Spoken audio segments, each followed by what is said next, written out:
Agatha Raisin by MC Beaton. Dramatised for radio by David Semple. Starring Penelope Keith as Agatha. Episode 1. The Curious Curate.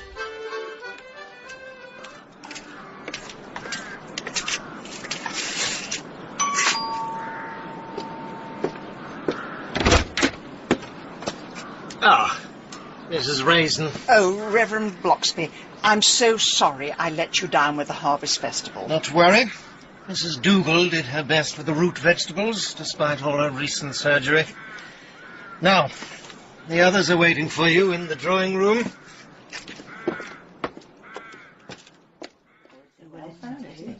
So exciting. Mrs. Wendell, I couldn't trouble you to pass round the cream horns, could I?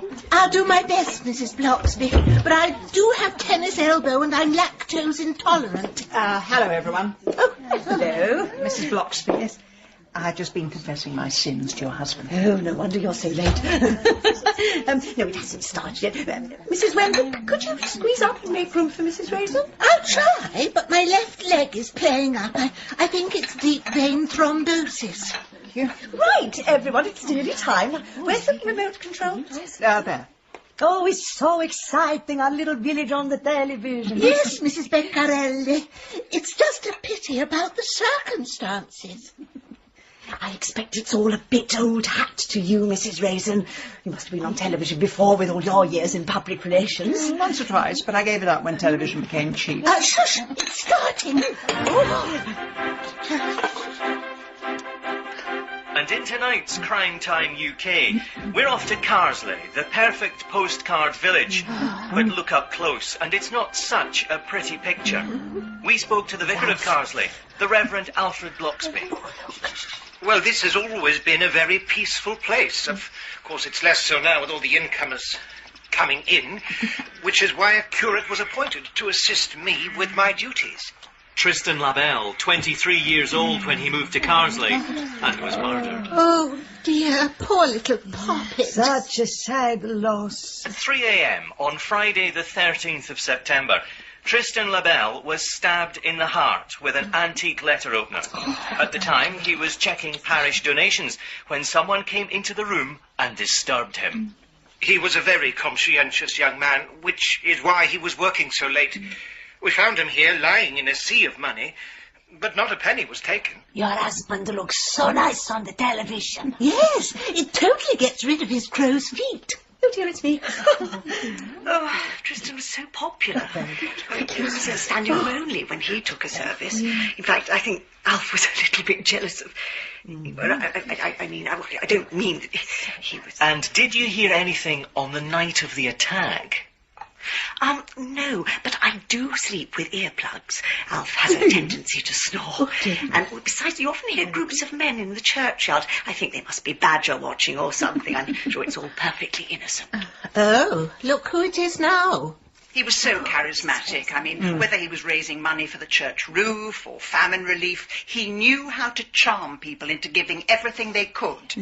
And he was a breath of fresh air in the pulpit. I mean, compared to some of the sermons we're used to. Mrs. Raisin! No. I didn't mean your husband. I was thinking of other churches. Oh, do be quiet. It's James Lacey. Well, on the night in question, I was driving home from a regimental dinner, and I happened to go by the churchyard about 2 a.m.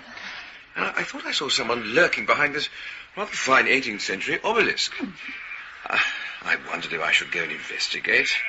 Then thought the better of it. A decision that will haunt me till the end of my days. James Lacey, couldn't you just smother him in whipped cream and lick it off slowly? I thought you were lactose intolerant. I'm now crossing the churchyard to the house where Tristan lived with his landlady, Maria Beccarelli. Mrs. Beccarelli. He was a good boy. He was a kind boy. He used to tell me all his plans, but now it seems none of them will come true. Were you in the Carsley area on the 13th of September? Perhaps you were in the woods, badger watching. Please phone Crime Time on... Oh dear, I do hope they get some calls. They will, Mrs. Bloxby. Everyone who's ever heard of Carsley will ring up. They ignore all the police signs and the calls for witnesses, but as soon as it's on the telly, they suddenly remember they saw something. Well, That's one less eligible bachelor. Where do we go now to find interesting single men? You could always become a prison visitor. You're a fine one to talk. You seem to spend all day, every day, sniffing after James Lacey. Why don't you move out of the way and let someone else have a go? Have a go? He's a human being, not a dodgem car. And the reason I spend so much time with him is to protect him from harpies like you. Oh, Mrs. Raisin, do not push me. I'm already on mood stabilisers. Really? Pity they chose such a rotten mood to stabilise. Oh, ladies, please. This is meant to be a solemn occasion. That's all right. I'm going out for some fresh air and a cigarette. Are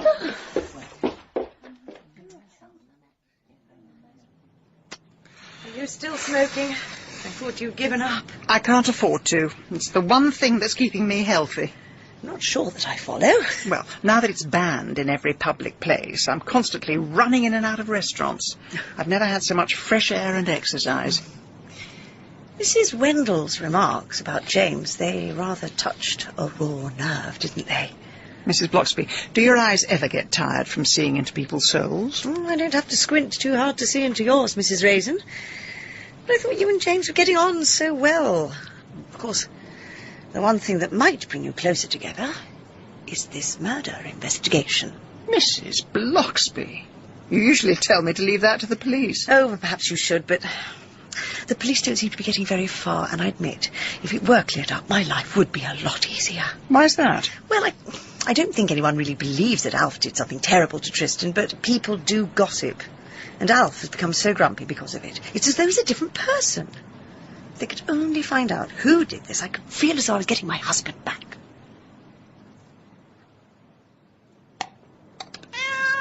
It's all right, Chivers. The chef hasn't forgotten you. Now, there's poached salmon with cream and a little bit of lamb's liver from yesterday. Your usual table in the corner, I presume?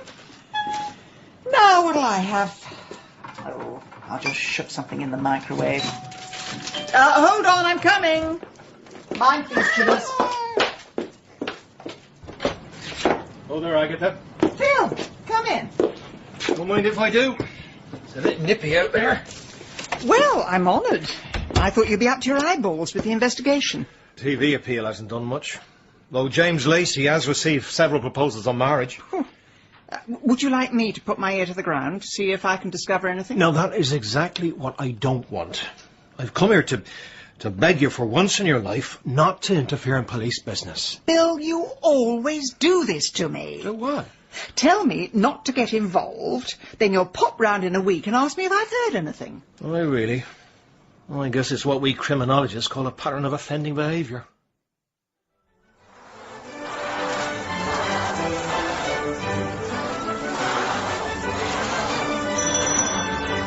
Hold on. I'm coming. James, are you busy? No, Agatha, I was standing here waiting for you. The Hoover in my hand is just a prop. Are you doing housework? I thought you did it last week. Well, you know, to keep a place in apple pie order, you have to do it at least once a millennium. Oh, do come in. And please tread some mud into the carpet. It's about the murder investigation. Oh, yeah, terrible business. I've just been watching the news. Bill Wong says we're not to get involved. Sound advice. Well done, Bill. So we're getting involved. What? Sometimes when a policeman says no, he really means yes. Remind me never to get into a car with you. Sometimes a red light really means go. He must know there's something going on, but he doesn't want us to get hurt. Because I'm told being stabbed with a paper knife hurts quite a lot. Now look, why don't we leave this whole business to the police? May as well get some value for our council tax. And I can get on with writing my book, and you can get on with your, with your cat. Thank you so much for that, James. Though, I suppose you have a point. Maybe I'm just doing this because I'm bored. I didn't say that. The thing is, Tristan used to give us all so many things to do. When he was alive, he was always organising fundraising and charity events. What will the single women of Carsley get up to now? Hold on. Hello, Hello there, James. Now, I hope you don't mind, but I've made you a rather nice lamb casserole. Mrs. Wendell, you really shouldn't. Now, can you take it from me? I'm not good at holding hot things. I've got that condition, I don't know what it's called, but Catherine Zeta-Jones has got it. Oh, right. Well, aren't you going to offer me a coffee? Oh, Mrs. Raisin seems to have wandered in. Good Lord, so she has. I must put up a bigger fence between our houses. Mrs. Wendell, lovely to see you. And you brought a mutton casserole. Lamb casserole. So hard to tell. Well, shall I nip home and get a pudding? How about gooseberry fool? That's quite all right. I won't be staying. James, I'll drop by sometime when Mrs. Raisin's not here. I'm sure she must have to leave eventually. Good God. Will I forever be pursued by women with hot pots? Well, there's one way to escape them. Oh, yes. Let's go investigating.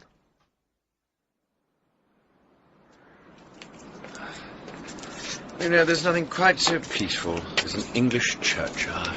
Yes, except when people are being murdered in them. So, where did you see this mysterious figure? It was just about here. Right behind this tombstone. Very good place to lurk.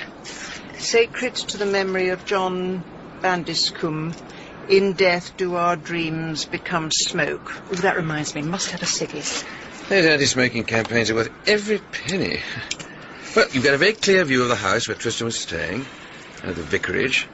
But I want to know why he got out of his bed in the middle of the night to go and check donations. Well, perhaps he was a light sleeper. Or perhaps he was helping himself to church funds. No, not Tristan. Surely not. No, of course not. He didn't have a striped jersey or a large sack with swag written on it. James, I knew him. Well, you think you did, but isn't it possible that the reason the police are getting nowhere is that no one in the village believes anything bad about Tristan? Such as? Such as perhaps his nocturnal visit was to get some money for a quick getaway. But whatever he was trying to get away from, somehow caught up with him. No, I still don't believe that. Agatha, do you mind not stubbing your cigarette on somebody's headstone? Well, you know what they say. Ashes to ashes. Oh, hello, Mrs. Raisin. Oh, Mr. Lacey. Fancy seeing you two. We were wondering if we could have a word with you. Of course. Let's go home and put the kettle on. Have you been doing your rounds, Mrs. Bloxby? This parish does keep you busy. Oh, well, to tell you the truth, I just came out for some fresh air. My husband is in one of his moods at the moment.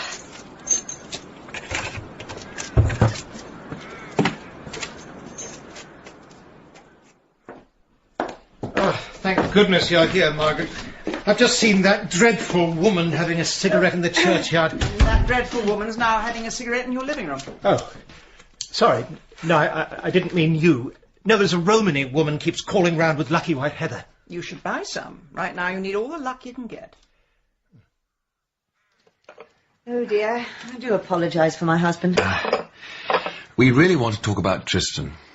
Oh, yes? We have a theory, and it is just a theory, that Tristan might have occasionally taken things that didn't belong to him. I see. So the cat's out of the bag, then, is it? Oh, there's a cat in a bag, is there? Well, yes, there's a bag, at least. My rather shabby handbag. You see, whenever Tristan had come round to visit, I'd often noticed there was money missing from my purse afterwards. Not huge amounts, a pound here, a pound there, but... Well, Alf and I aren't very well off, so we do tend to notice that sort of thing. But, Mrs. Bloxby, why would he go to all the risk of exposure for the price of a Scotch egg? Oh, you tell me, Mrs. Raisin. At the time, I thought I was imagining things, but now I wonder, did we have a very damaged person living amongst us?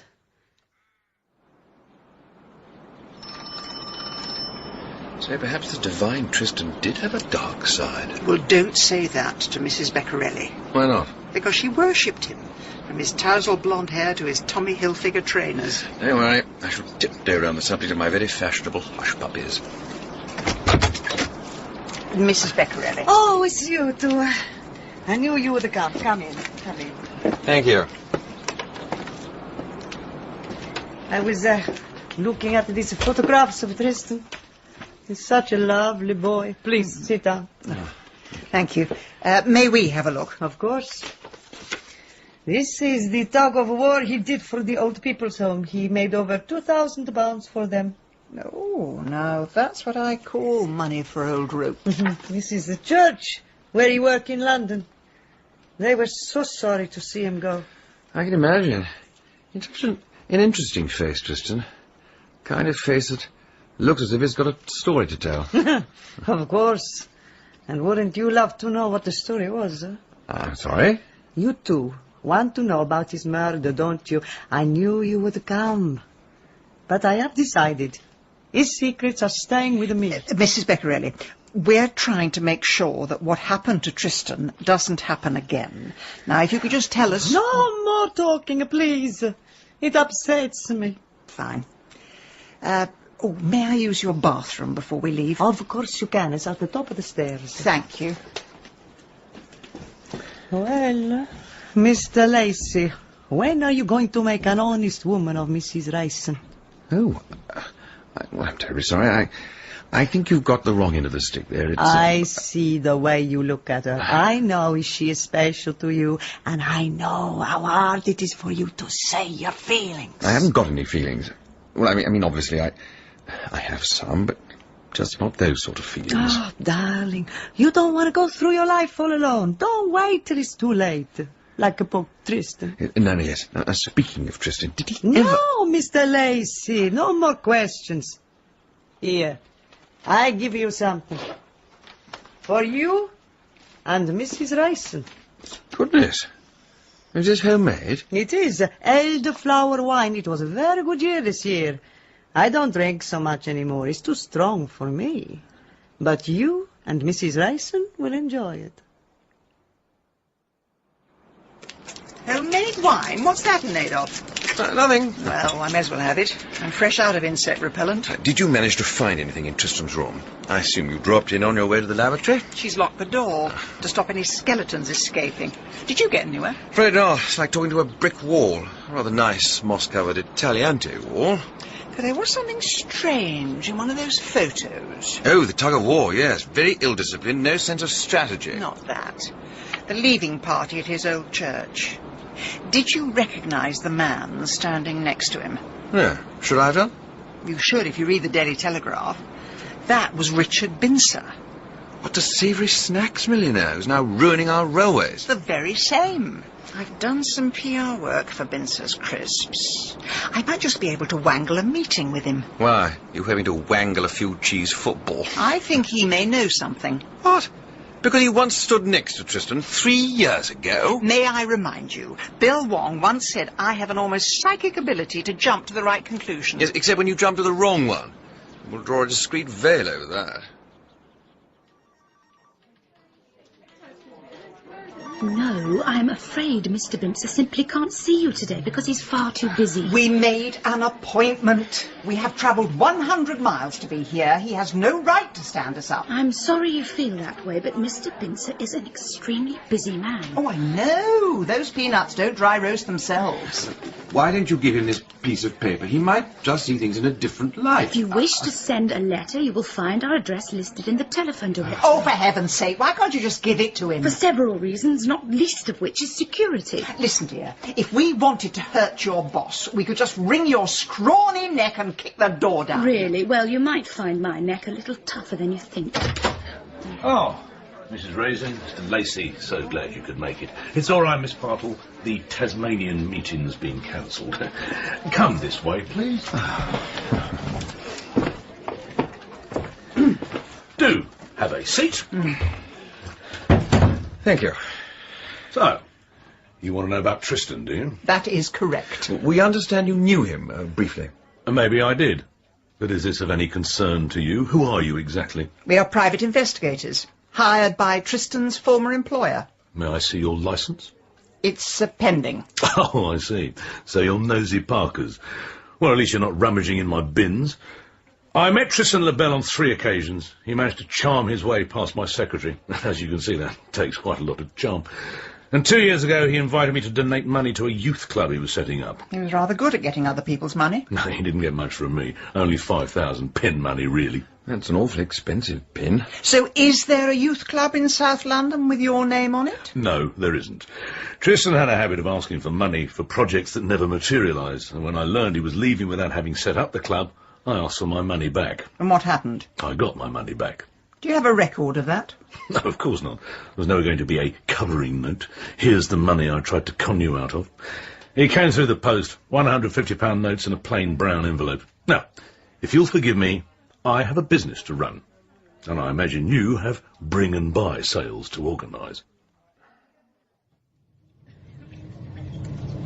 Well, I think it was him. A snake in a pinstriped suit. As usual, you are tearing ahead without a shred of evidence. No one gets to be a millionaire by being nice to people. I've never really thought of you as a class war activist.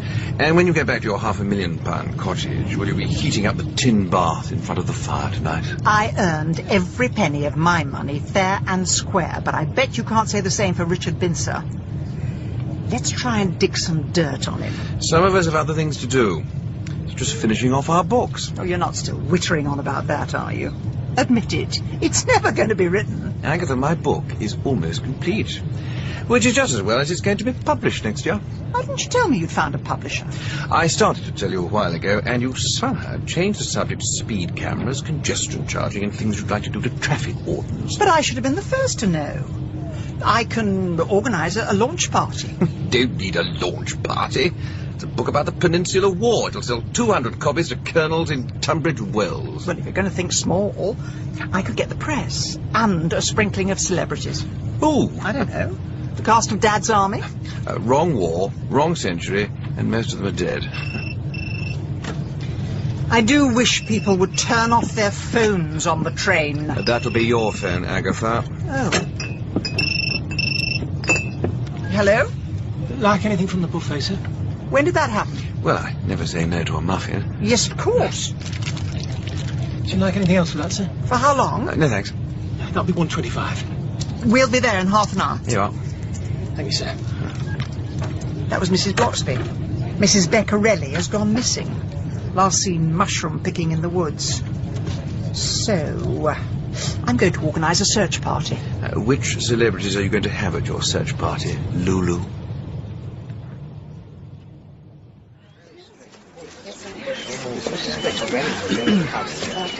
Okay, everybody, thank you for coming.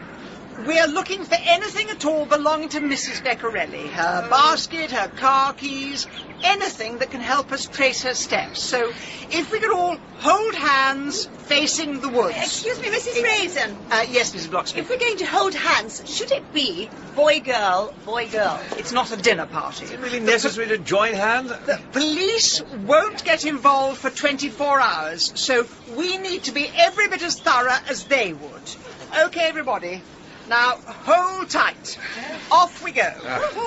Goodness, Mr. Lacey, it's just like one of your history books, only with a missing person and without the history. Well, yes, quite. Everyone stop. What? Don't look. I'm afraid it's a dead body. How do you know?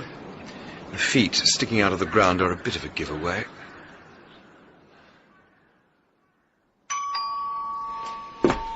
Hello? Morning, Reverend Bloxby. Ah, it's you. Is your wife in? Let us go and see.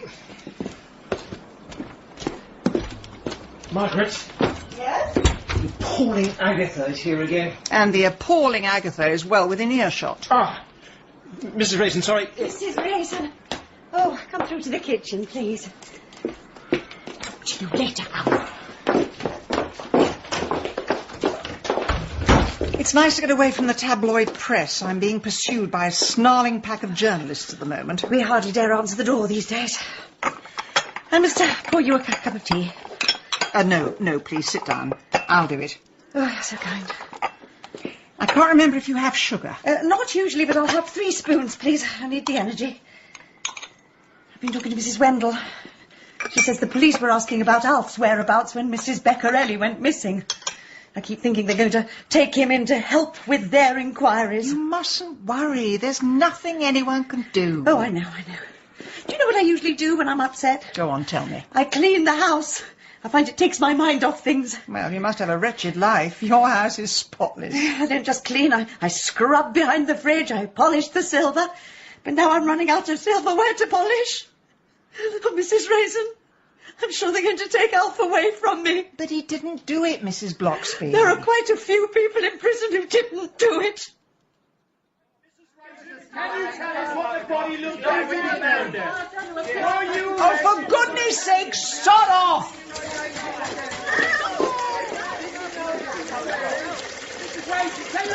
Out of the way, Chivers. I have a bucket of something for the next reptile who rings the doorbell. Pass my number out of the door. Right! Agatha, what was that for? Oh, James, I'm sorry. I thought you were the Daily Mirror. Oh, I see. I'll never get the hang of you media types. Come in, let's get you dry. I came to get away from the press pack. I see you're under siege too. Well, with 2 murders in a month, it's hardly worth their going back to London. Here, have a towel. Oh, hello, Chivers. I won't stroke you. I've just had a cold shower. I know what'll warm you up. Mrs. Beccarelli's homemade wine. Is there no way to get away from this bedlam? Well, the back bedroom might be quieter. Oh, Oh, come on. What? Bring the bottle. Oh, right.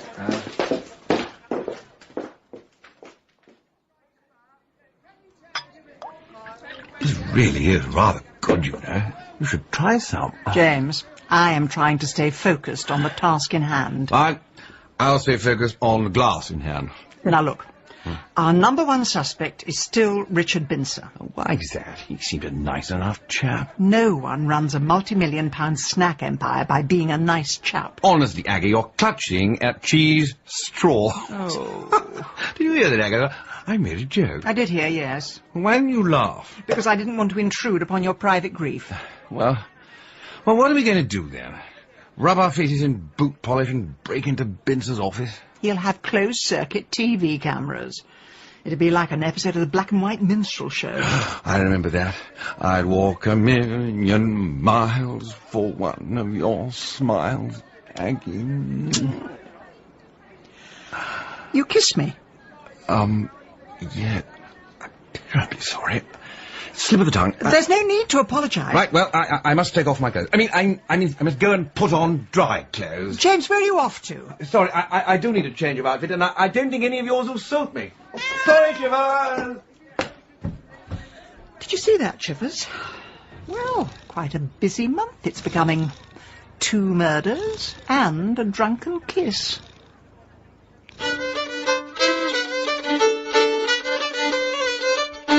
In Agatha Raisin, Penelope Keith starred as Agatha, and Malcolm Sinclair was James. Richard Bincer was played by Nikki Henson, Mrs. Bloxby by Liza Sadovy, and D.C. Wong by Stephen Hogan, with Tina Gray as Mrs. Wendell and Ella Smith as Miss Partle. Agatha Raisin was dramatised by David Semple from the novel by M.C. Beaton, and the producer was Carol Smith.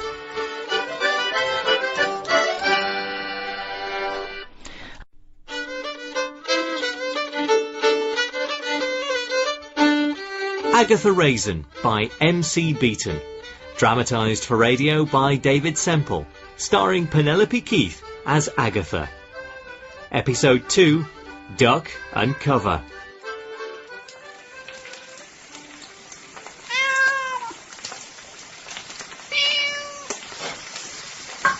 Out of the way, Chivers. I enjoy a fry-up, but I draw the line at crispy fried cat.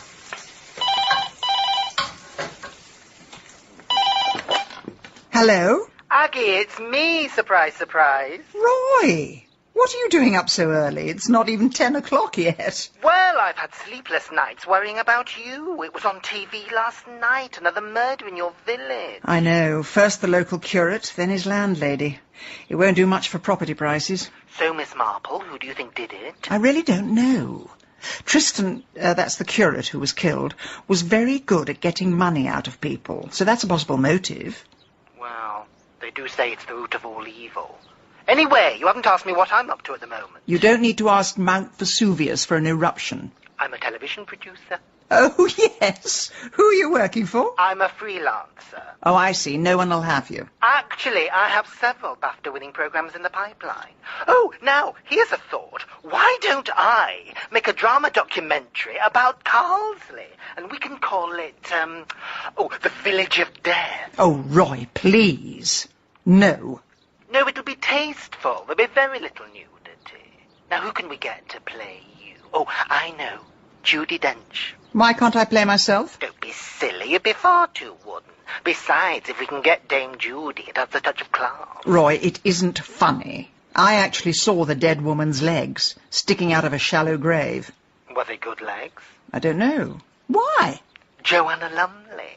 Not much of a part, but you can't be choosy at her age. Roy, how can you be so insensitive? I had the best teacher in the world. Oh, I do have one other bit of news. Oh, yes. You remember James Lacey, who lives next door? Oh, yes. 6'2" with eyes of blue and a dimple on his chin. He kissed me. Ah, you lucky devil. We were discussing the case, and he just sort of puckered up. Mind you, he had half a bottle of homemade wine. Well, that explains it. You have enough to drink, and anybody becomes attractive. Thank you, Roy. Oh, I've got to go. The doorbell's ringing, and my breakfast's on fire. Serves you right. Hang on a minute. James. Hello, Aggie. Hang on a sec. My sausages are smoking. Well, tell them to stop. It's a terrible habit. Oh, dear. Well, I won't get any Michelin stars this morning. No, but you can always find work at a crematorium. Are you here for a reason or just to lower my self-esteem? Mrs. Bloxby was on the phone, looking for volunteers to clean up the village. The tabloid press have left it in a bit of a mess. I'll be round when I've buried my breakfast. Anything else? And I've been taking a closer look at our #1 suspect, Richard Binzer. Yes. And I no longer suspect him. Because? Well, last year he donated $250,000 to charity, so if Tristan did con him out of a few thousand, it couldn't have hurt that much. Never underestimate the sheer vindictiveness of the super-rich. And I was beginning you with a Karl Marx of the Cotswolds. Was there anything else, James? No. You don't remember anything about last night? Oh, not a lot. Mrs. Beccarelli's wine was rather strong stuff. I do hope I didn't make a fool of myself. Not exactly. Oh, good. I seem to remember singing. I do hope I didn't frighten Chivers. You did a bit more than singing. In fact, at one point, you actually... I'll get that.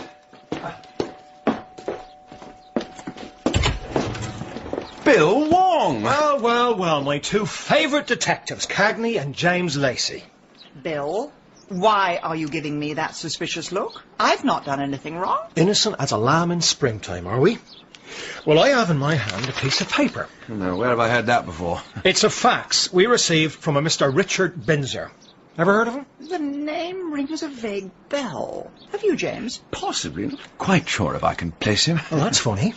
Because two people met him in his office yesterday, and he encloses a picture taken from a CCTV. Oh, it's us. Yes, I think I can place him now. Mr. Binzer says he's happy to cooperate with the police, but he doesn't appreciate busybodies, and his legal team are prepared to take action. Bill, did you know he gave £5,000 to Tristan to set up a youth club? Yes, I knew that. And Tristan pocketed the cash? I'm well aware of that, too. But I also know he then returned it. We've only got Binzer's word for that. Yes. And Binzer is an extremely powerful man. You're not seriously saying you're scared of him. I'm saying that as well as solving this murder, I have to make sure no one else gets killed or harassed. And if you two are quite so keen on helping out, why not go and join Mrs. Bloxby's litter patrol? Good idea. Let's gather some rubbish. I'll have that fax. Give me that. I've nothing else to say, except that your house stinks, and it's time you got a smoke alarm. Well, that's us off his Christmas card list. We'll make up and be friends again. We always do. Do you want to cook yourself something decent? No, I'll have my usual breakfast. Fags and fingernails. Oh, my dear, dear Mrs. Wendell, thank you so much for coming to help. Always happy to oblige, Mrs. Bloxby. I'm not one of those villagers who waltzes in and expects everything done for them, and I'm not afraid of hard graft. Oh, it's a depressing sight. 18th century graves strewn with kebab wrappers. Yes, though I'm not sure I can pick them up. I do suffer from vertigo. Who would have thought a handful of journalists could make such a mess? Good morning. Oh, look. It's Colonel Lacey. Oh, yes. And he's brought his shadow. It must be a novelty for her, seeing manual labour. Oh, dear, I've broken my fingernail. Mrs. Bloxby? Oh. 2 more volunteer bin men for you. Oh, you are kind, Mrs. Raisin. Here, have a bin liner. Actually, may I split you up? If you and I do the churchyard, Mrs. Wendell, could you and James do the village green? Oh. All the wreaths have been knocked off the war memorial. It looks awful. Oh, yes, we'll make a marvellous team. You see, I suffer terribly from vertigo, but if James does all the bending over, then I can point out where things go. Oh, right. So I'll see you for lunch, Agatha. 1 o'clock sharp. And I'll make sure he works up quite an appetite. Come along, James. Oh, I can't bear to see the village like this. It's like an old friend covered in cuts and bruises. Yes. Is there anything you wanted to talk to me about? No, dear, no. Should there be? I was just wondering why you sent those 2 away. Oh, that. Well, I just feel that if James spends some time with Mrs. Wendell, he'll appreciate you all the more. She was only with me a few minutes, and already I feel like breaking the 6th commandment. Mrs. Bloxby, it's not like you to speak ill of someone. And I never thought of you as a matchmaker. Well, there's quite a bit more to me than people think. I'm not just a mousy vicar's wife who bakes little cakes. Are things still difficult at home? Well, the police seem to be leaving my husband alone now. They seem to think that the killer was someone from Tristan's past. My thoughts exactly. If only we had a time machine. Well, we don't, dear, do we?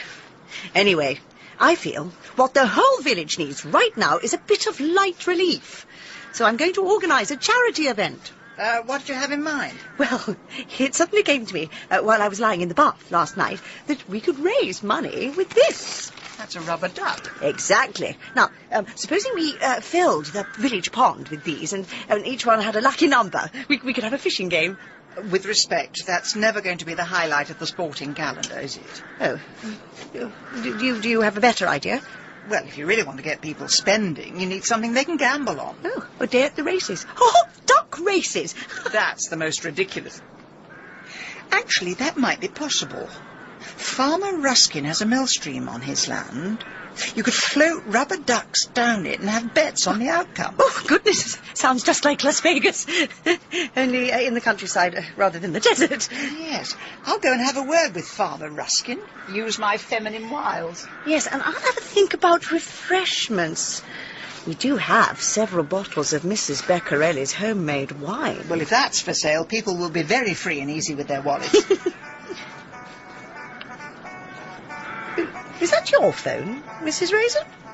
I think I left mine at home. So where on earth is it coming from? I think it's coming from this tomb. Oh. You don't think someone's been buried alive, do you? Well, the headstone says 1932, so I think the batteries would have run down by now. I think I found it. Oh, yes? It's right here at the bottom of this urn. Mrs. Raisin, don't touch it. It could be something to do with the murder. Did Tristan have a mobile phone? Yes, he did. Well, maybe he dropped it here on his way to the vicarage. Perhaps there was a struggle. Well, surely the police would have found it by now. Well, finders keepers. Let's see who's been calling Tristan. Mrs. Raisin, don't! Why not? Fingerprints! I'll go and get Bill Wong. But I thought you wanted me to help with this. Well, I also want you to stay alive. Whoever killed Tristan is very dangerous. I think you should leave it to the police. Fine. Whatever you say. I'll get on with organising a day at the races.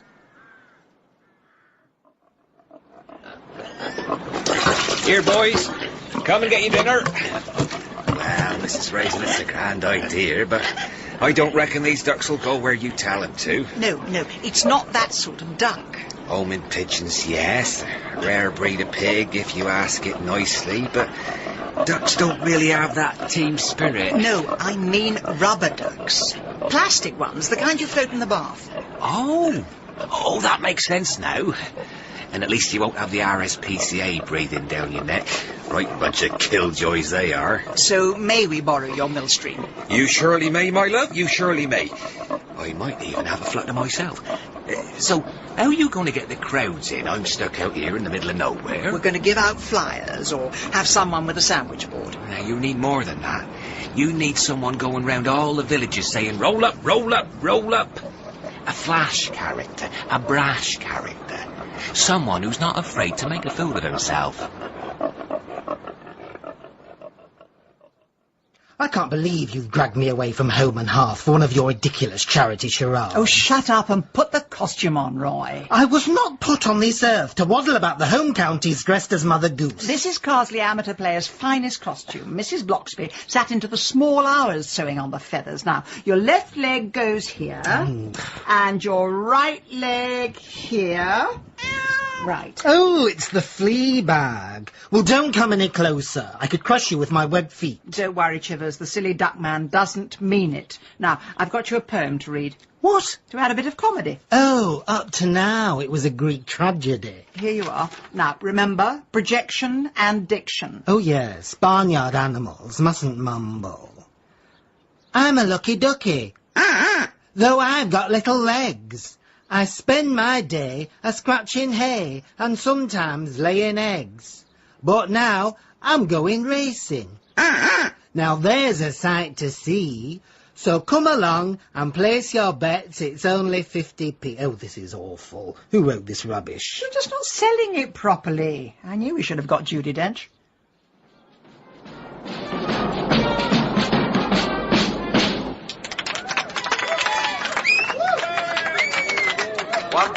One, two. And you join us for the fourth race of the afternoon. The conditions are good, not too much duckweed, and the birds themselves are under starter's audit. Triple winner Jemima Puddleduck is the much-fancied favourite, but will Plucky Jim somehow manage to fix it? And they're off. And it's an early lead for Jemima Puddleduck and Plucky Jim, but coming up on the inside lane is the great Donaldo. Donaldo inches into the lead. But what's this? He's upside down with his head beneath the water.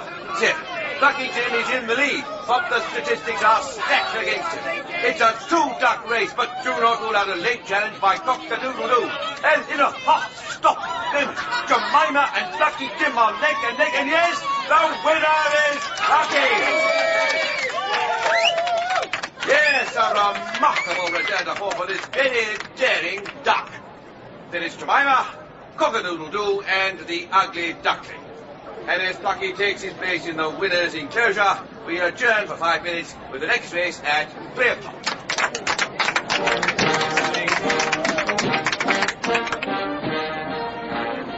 Roll up, roll up! Who will buy some Cotswold liqueur? A glass of Cotswold sunshine for only £1. Will you have a glass, Mrs. Wendell? Not for me, Mrs. Raisin. I'm on the Carol Vorderman detox. I mean, not that I need to. I just thought I'd see what it was like. Well, it's a powerful brew. Even the battling Boggles have decided to make love, not war. She was a real magician, Mrs. Beccarelli. What do you mean by that? Oh, I spent many long evenings with her, sampling various concoctions. Her wine always had the power to loosen tongues. Loosen tongues? Are you talking about Tristan? Possibly. Yes. I think he may have told her more than he should have. And she was foolish enough to let on what she knew. But what did he know that was so... Oh, ladies, I can't thank you enough. You've raised a small fortune. Oh, don't thank me, Mrs. Bloxby. It's all down to Mrs. Raisin. Oh? Well, if anyone has the power to drive people to drink, it's Mrs... Speaking of drink, I'm a little worried about the Morris dancers. Al said they've been imbibing rather too freely, and he's going to have to introduce them on stage. I do hope it doesn't turn into an embarrassing shambles. Morris dancing an embarrassing shambles? Surely not. Oh, look, it's your little feathered friend. Oh, yes. Hello, Ducky. Well, Aggie, that's the last time I humiliate myself for the likes of you. Oh, dear, what happened? Well, I've been to the Red Lion. I managed to persuade people to put down their pints and come and see the races. Oh, well done, you. But on my way here, I passed the children's playground. And the little darlings suddenly decided that swings and slides were passé, and that they'd much rather follow the funny duck man and pull out some of his tail feathers. Oh, my word. Well, whatever did you do? I told them to pluck off. Oh, dear. Well, come on, let's get you out of the costume. Come on. Well, we may as well count the money, Mrs. Raisin. 10. What did you mean about loosening tongues? boss. What do you think Tristan knew? 99, 100. Well, he'd met some very powerful people in the course of his fundraising, including a couple of millionaires, such as Richard Binzer. I know that, but he gave Binzer his money back. Oh, no, he didn't. Tristan refused. £2.50, £2.70. But Tristan had the upper hand, because he knew that Binzer was having an affair with someone. I don't know who, though. £2.90. Mrs. Wendell, if you knew all this, why haven't you told the police? I didn't think it wise. Mrs. Beccarelli told the world she knew something, and look what happened to her.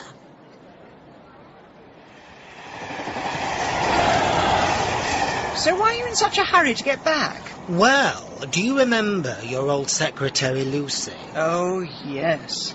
Shorthand speed of 1 word a minute, and she couldn't use a fax machine. We had to use a carrier pigeon. Well, she's getting married in the morning. Is she? I hope she didn't send out the invites, or you'll be standing in an empty marquee. You'll never guess who she's marrying. No, but I'm thinking 3 times her age, with a large bank balance and a heart complaint. Your old friend, Mr. Pedman. Oh, that waste of space. I wish I'd never sold him the business. And he'd only been running it 5 minutes when he sacked me. So I hope he does have a heart condition. That way we can have a combined wedding and funeral, and I can dance on his grave. Poor girl, marrying him.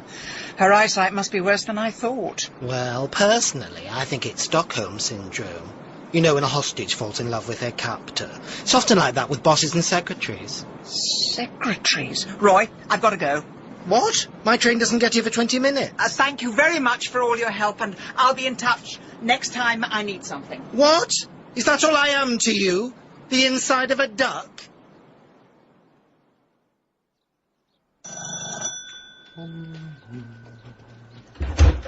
Oh, hello, Aggie. The secretary did it. Oh, Lord, she's off again. Which secretary did what? Richard Binzer's secretary killed Tristan LaBelle. And how did you work that one out? Was it written in the tail feathers of the winning duck? Binzer is convinced he got his money back. It arrived on his desk in a plain brown envelope. But what if his secretary put it there? She paid the money, and then she came to Carsley to get it back from Tristan. Now, talk about acting beyond the call of duty. I'm glad I'm not your secretary. So am I. The thing is, she felt guilty because she was the one who introduced Tristan to him, which was like letting a viper into the nest. Agatha, why would a secretary commit double murder? I mean, I know you can't get the staff these days. She was having an affair with Richard Binzer, and Tristan found out, and I rather think he was threatening to tell Mrs. Binzer. Now, hold your horses. The secretary couldn't have killed Mrs. Beccarelli, could she? Because we saw her in London the day Mrs. Beccarelli died. Mrs. Beccarelli had been dead 24 hours when we found her. She died the day we made the appointment, and we made that with a temporary secretary. The real one wouldn't have let me within a mile of her beloved boss. Well, all this is terribly interesting, and you're certainly giving Agatha Christie a run for her money, but do you actually have any evidence? No, of course not, but nothing else fits. Oh, I see. So you've ruled out alien abduction, international terrorism, and evil twins, have you? Look, why don't you go home, take your shoes and socks off, and have a nice cup of chamomile tea? Because it tastes like pond water. Now, are you going to help me or not? I think I shall opt for the latter, but if you really feel strongly, you can always go and talk to Bill Wong. Oh, don't be silly. He's far too busy restraining Morris dancers. Look, why don't we pop down to London tomorrow and follow the secretary home from work? And say what exactly? You are a multiple murderer, and I claim my £5 prize. No, of course not. We'll have to be devious. Oh, really? Do you think you can manage that? Are you coming or not? As it happens, it's out of the question. I'm having dinner with my editor. James, this is a matter of life and death. And you're going to chew the fat with some tweedy academic with elbow patches? Actually, we'll be chewing some rather fine moule marinier, and I don't think Olga wears elbow patches. Olga? Olga Brzezinski, my editor. Sounds like a Russian shot putter. Well, I hope it all goes well. You and Olga can have a nice dish of borscht, and Cagney can solve this without James Lacey. Well, I've typed up the minutes of the Mandelson meeting. I've got some trunks for your trip to the Maldives and a silver rattle for your nephew's christening. Oh, Melody. Where would I be without you? Selling the big issue at Liverpool Street Station. You sure you won't join me for dinner? not tonight. Anyway, what would your wife say? Well, I can always say the train was late. Now that I'm running them, they usually are. How much longer do we have to keep on hiding? Not much longer. Soon. I'll get it all sorted soon, I promise. So, where are you going this evening? Dinner with my ex-boss. Oh. So there was someone else before me. Well, you've had other secretaries. I won't be making that mistake again. So, what's your old boss up to now, then? Well, he fared rather badly in the last recession. He now runs a bed and breakfast in the Cotswolds. Really?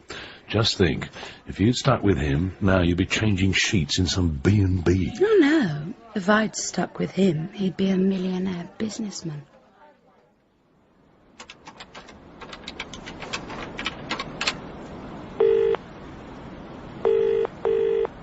Hello, I'm sorry I'm not available, but please do leave a message. James, where are you? Oh, of course, you're out with a shot putter. Well, I followed our suspect home from work. She went for a meal with a rather seedy middle-aged man, and he's just said goodnight on her doorstep. The address is 37 Chepstow Villas, Ladbroke Grove. He's now driving away in a battered Fiat Panda. Registration number...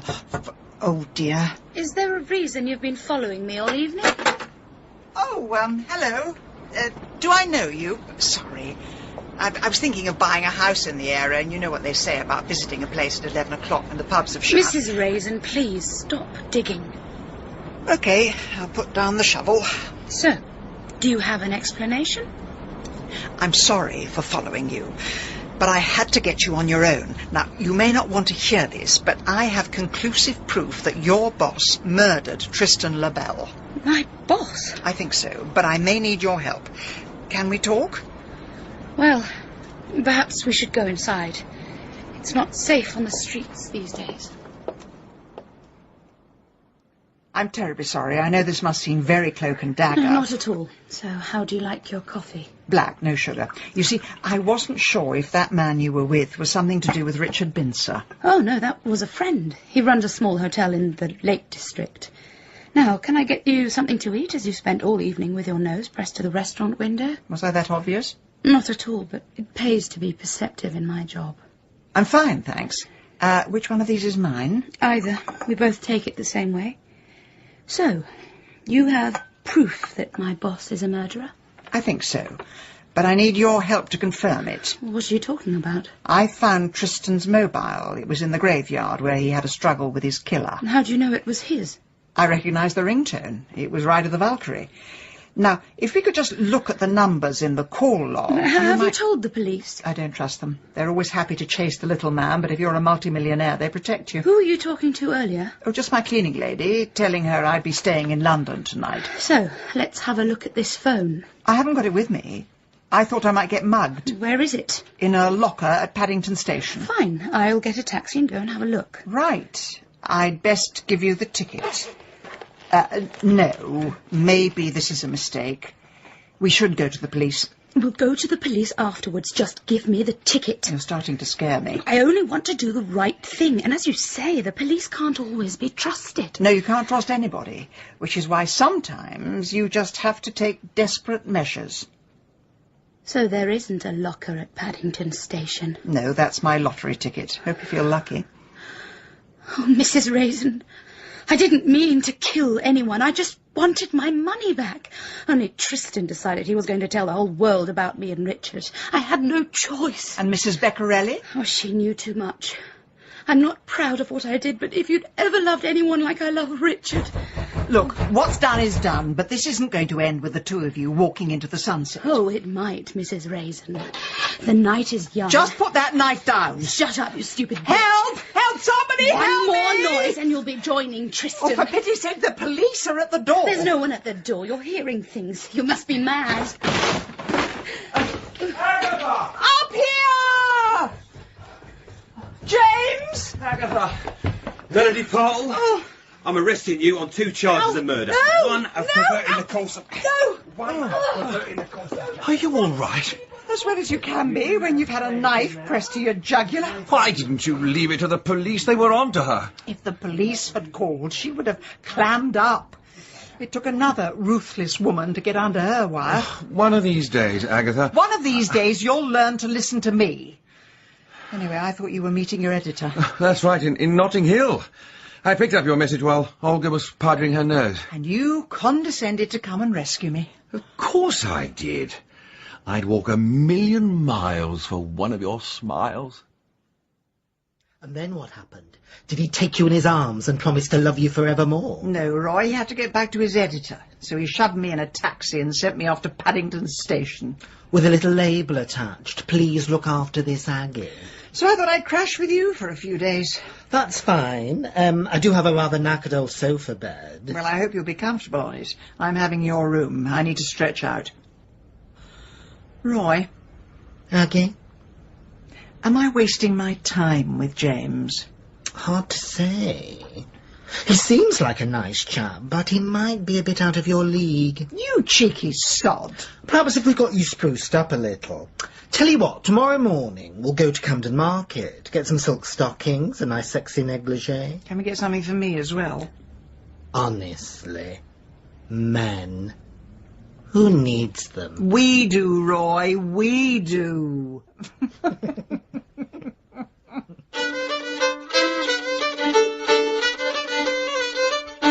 In Agatha Raisin, Penelope Keith starred as Agatha, and Malcolm Sinclair was James.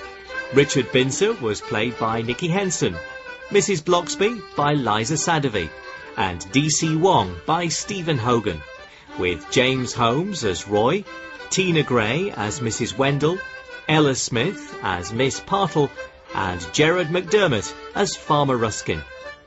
Agatha Raisin was dramatised by David Semple from the novel by M.C. Beaton, and the producer was Carol Smith.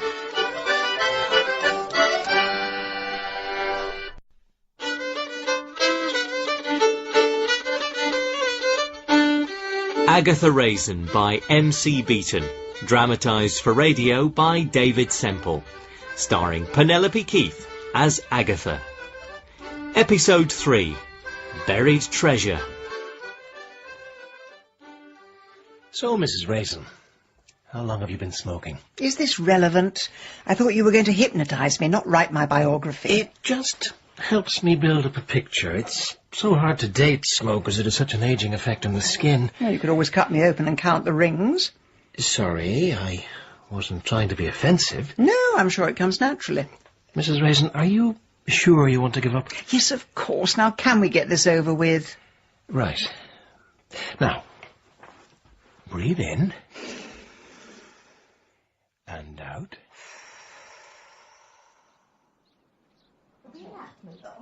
Mrs. Raisin? Oh, sorry, Mrs. Bloxby. I was miles away. I could tell. When James Lacey was giving us his book readings, someone was in the arms of Morpheus. Oh, dear. Was I that obvious? At first we thought the noise was a storm brewing, but then we saw you flat on your back on the ping-pong table. It's this wretched hypnotherapy. I keep falling asleep. Oh, yes. How is that going? Oh, absolute disaster, I'm afraid. Oh, why's that? Well, it actually works. I haven't had a you-know-what for over a week. Well, I thought the whole idea of the was to give up the you-know-what.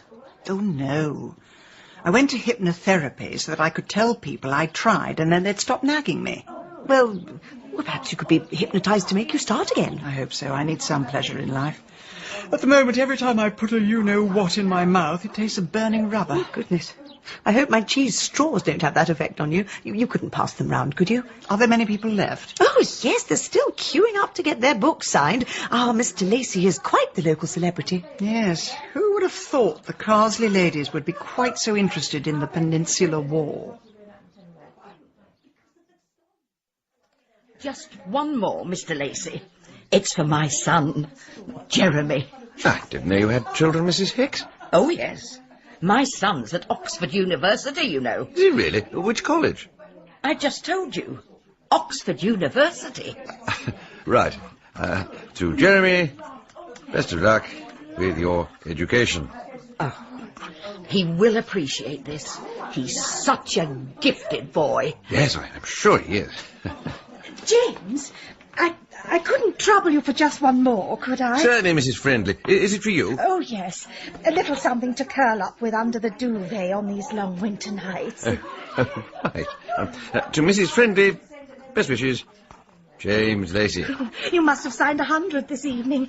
I'm amazed your wrist can stand up to it. Yes, well, that's the army training, you know. You spent several months arm wrestling at Sandhurst, so your wrist is ready for years and years of paperwork. Really? No, that was a joke. Sorry. You and your jokes, James. You are a one. Cheese straw, anybody? Not while I'm talking to Mr. Lacey. Oh, you're awake now, are you? I was not asleep. I was listening with my eyes closed. Well, if no one else is having one. Have you thought of a sequel? I mean, there are so many other wars to write about. I'm a huge fan of the 100 Years' War. Good Lord, are you all right? Sorry. It's the hypnotherapy. Sometimes when I put something in my mouth, it tastes of burning rubber. So, not content with drowning out the reading with your snoring, you now decide to liberally coat my copy with cheese straws. It was an accident. Funny how I'm always on the receiving end of your accidents. Oh, look, it's all over my old Daniil pashmina. Goodness, and just when they were about to come back into fashion. Right, well, if we could all just give a big round of applause for James Lacey. Yes, thank you.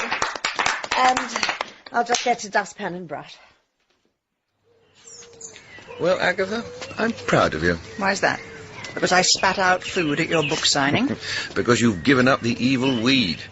If you now project pastry crumbs over people, that's a small price to pay. Makes me even more tetchy than usual. I mean, when Mrs. Friendly started going on about her pashmina, I just wanted to throttle her with it. I mean, the woman is a complete... Would you like a lift? Mrs. Friendly, we were just talking about you. James, do hop in. You are only 2 doors down from me. Yes, and I actually live next door to you. Oh, so you do.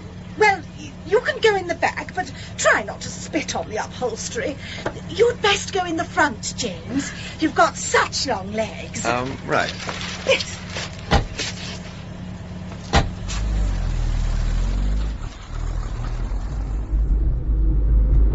Well, James, I must say, your talk certainly spiced up the Ladies' Society. I mean, it can be so dreary. But it's quite a nice way to meet the village. I mean, I never knew that Mrs. Higgs had a son at Oxford. Yes, they really have lowered their entry requirements. Jeremy always struck me as a bit of a yob. Bright blue hair and a permanent scowl. He looked like a satanic budgie. Well, me being just a teensy bit censorious. I mean, during the Regency period, a powder blue wig was the height of fashion. I think he's a very nice young man. I hope he comes to visit soon. Actually, James, you must have met him. He came home last summer, remember? About the time we had all the burglaries and your computer was stolen. You're implying that two things were connected? Now, there's a thought. I must tell Bill Wong. It never occurred to me that it could have Can been we leave the poor boy alone, please, as he isn't here to defend himself? Yeah. And we don't want to see budgies put behind bars. James. Now, how are things going with your battle reenactment? Oh, it's all systems go. I just need 1 or 2 more Cavalier costumes. Well, if my sewing circle can do anything to assist... What battle reenactment? Well, you must have heard, surely. We've been discussing it at the Ladies' Society for months. I didn't hear anything. Perhaps you were asleep. Yeah, March the 31st, we're restaging the Civil War on the village green. Well, I wish you'd told me. I can turn my hand to a bit of sewing. I suppose then you don't have a cigarette in it. No, have you noticed the way her hand shakes? Oh, I don't think that'll be threading many needles. Well, thank you very much for the lift. Oh, you're welcome. Yes, likewise. No, Mrs. Raisin, I'll drop you off at your door. It's only 12 yards away. I'll drop you off at your door. Right. Mrs. Raisin, a friendly word. Fire away, Mrs. Friendly. A number of people at the Carsley Ladies' Society have been discussing how embarrassing it is the way you fling yourself at James Lacey. The way I offer him lifts and buy 6 copies of his book to sign? Well, that's different. He can get on with someone like me. What's that supposed to mean? Someone with a sense of history. I mean, what do you know about the Civil War? You probably don't even know when it ended. Indeed, Mrs. Friendly, because it's only just begun.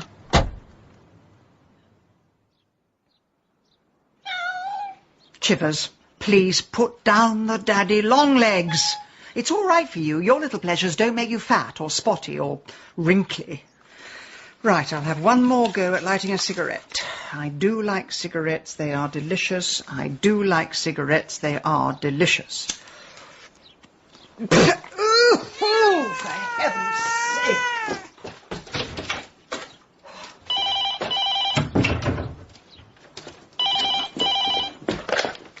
Hello. Yes, who is it? That's a nice way to talk to your oldest and dearest friend. Oh, Roy, it's not fair. I've lost the ability to smoke. Well, so long as you can chew your food and dress yourself. No, I've been to a hypnotherapist and he's made them taste disgusting.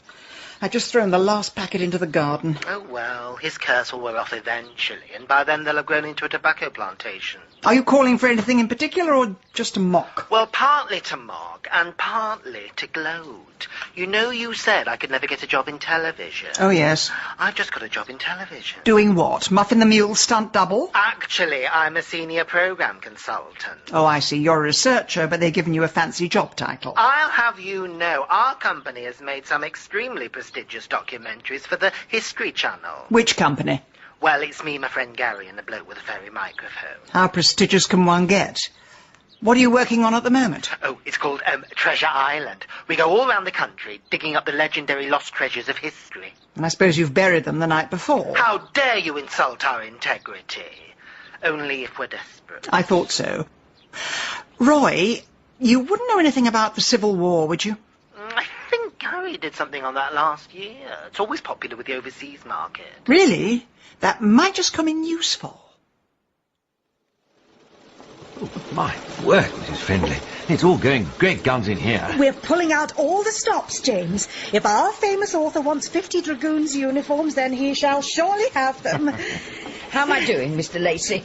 Oh, sterling effort, Mrs. Higgs. The Cavaliers did have brass buttons. Oh, are you sure? Oh, definitely. I don't think we can go with toggles. I'll get that. Don't want anyone to drop their stitches. Mrs. Hicks, do remind me to get James's inside leg measurement. Didn't you take that yesterday, Mrs. Friendly? I did, but I must have mislaid it. Ladies, I think you can put down your needles and threads. I have something that might make your lives a little easier. Oh, Mrs. Raisin, the suspense is killing me. Costumes from a recent film about the Civil War. Good Lord, that could be useful. Oh. Or possibly not. What's the matter? Well, I was hoping for regimental coats, knee breeches, feathered hats, and, these are all frock coats and cravats. They've all been authenticated. They're from a documentary about the Civil War. Yes, it's the American Civil War. Still, they'll come in useful if Carsley Amateur Dramatics ever put on God with the Wind. Well, how was I supposed to know which Civil War? You never said. Well, thank heavens you didn't go for the Spanish Civil War, or we'd all be in sombreros. Hasta la vista, Mrs. Raisin.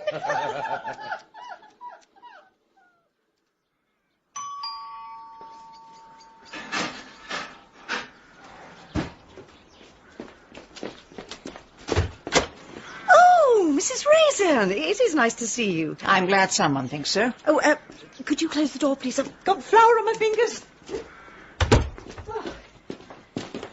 Baking again, Mrs. Bloxby? Oh, I'm making a batch of scones for the Civil War reenactment. I thought that between battles we could all make peace and have a green tea.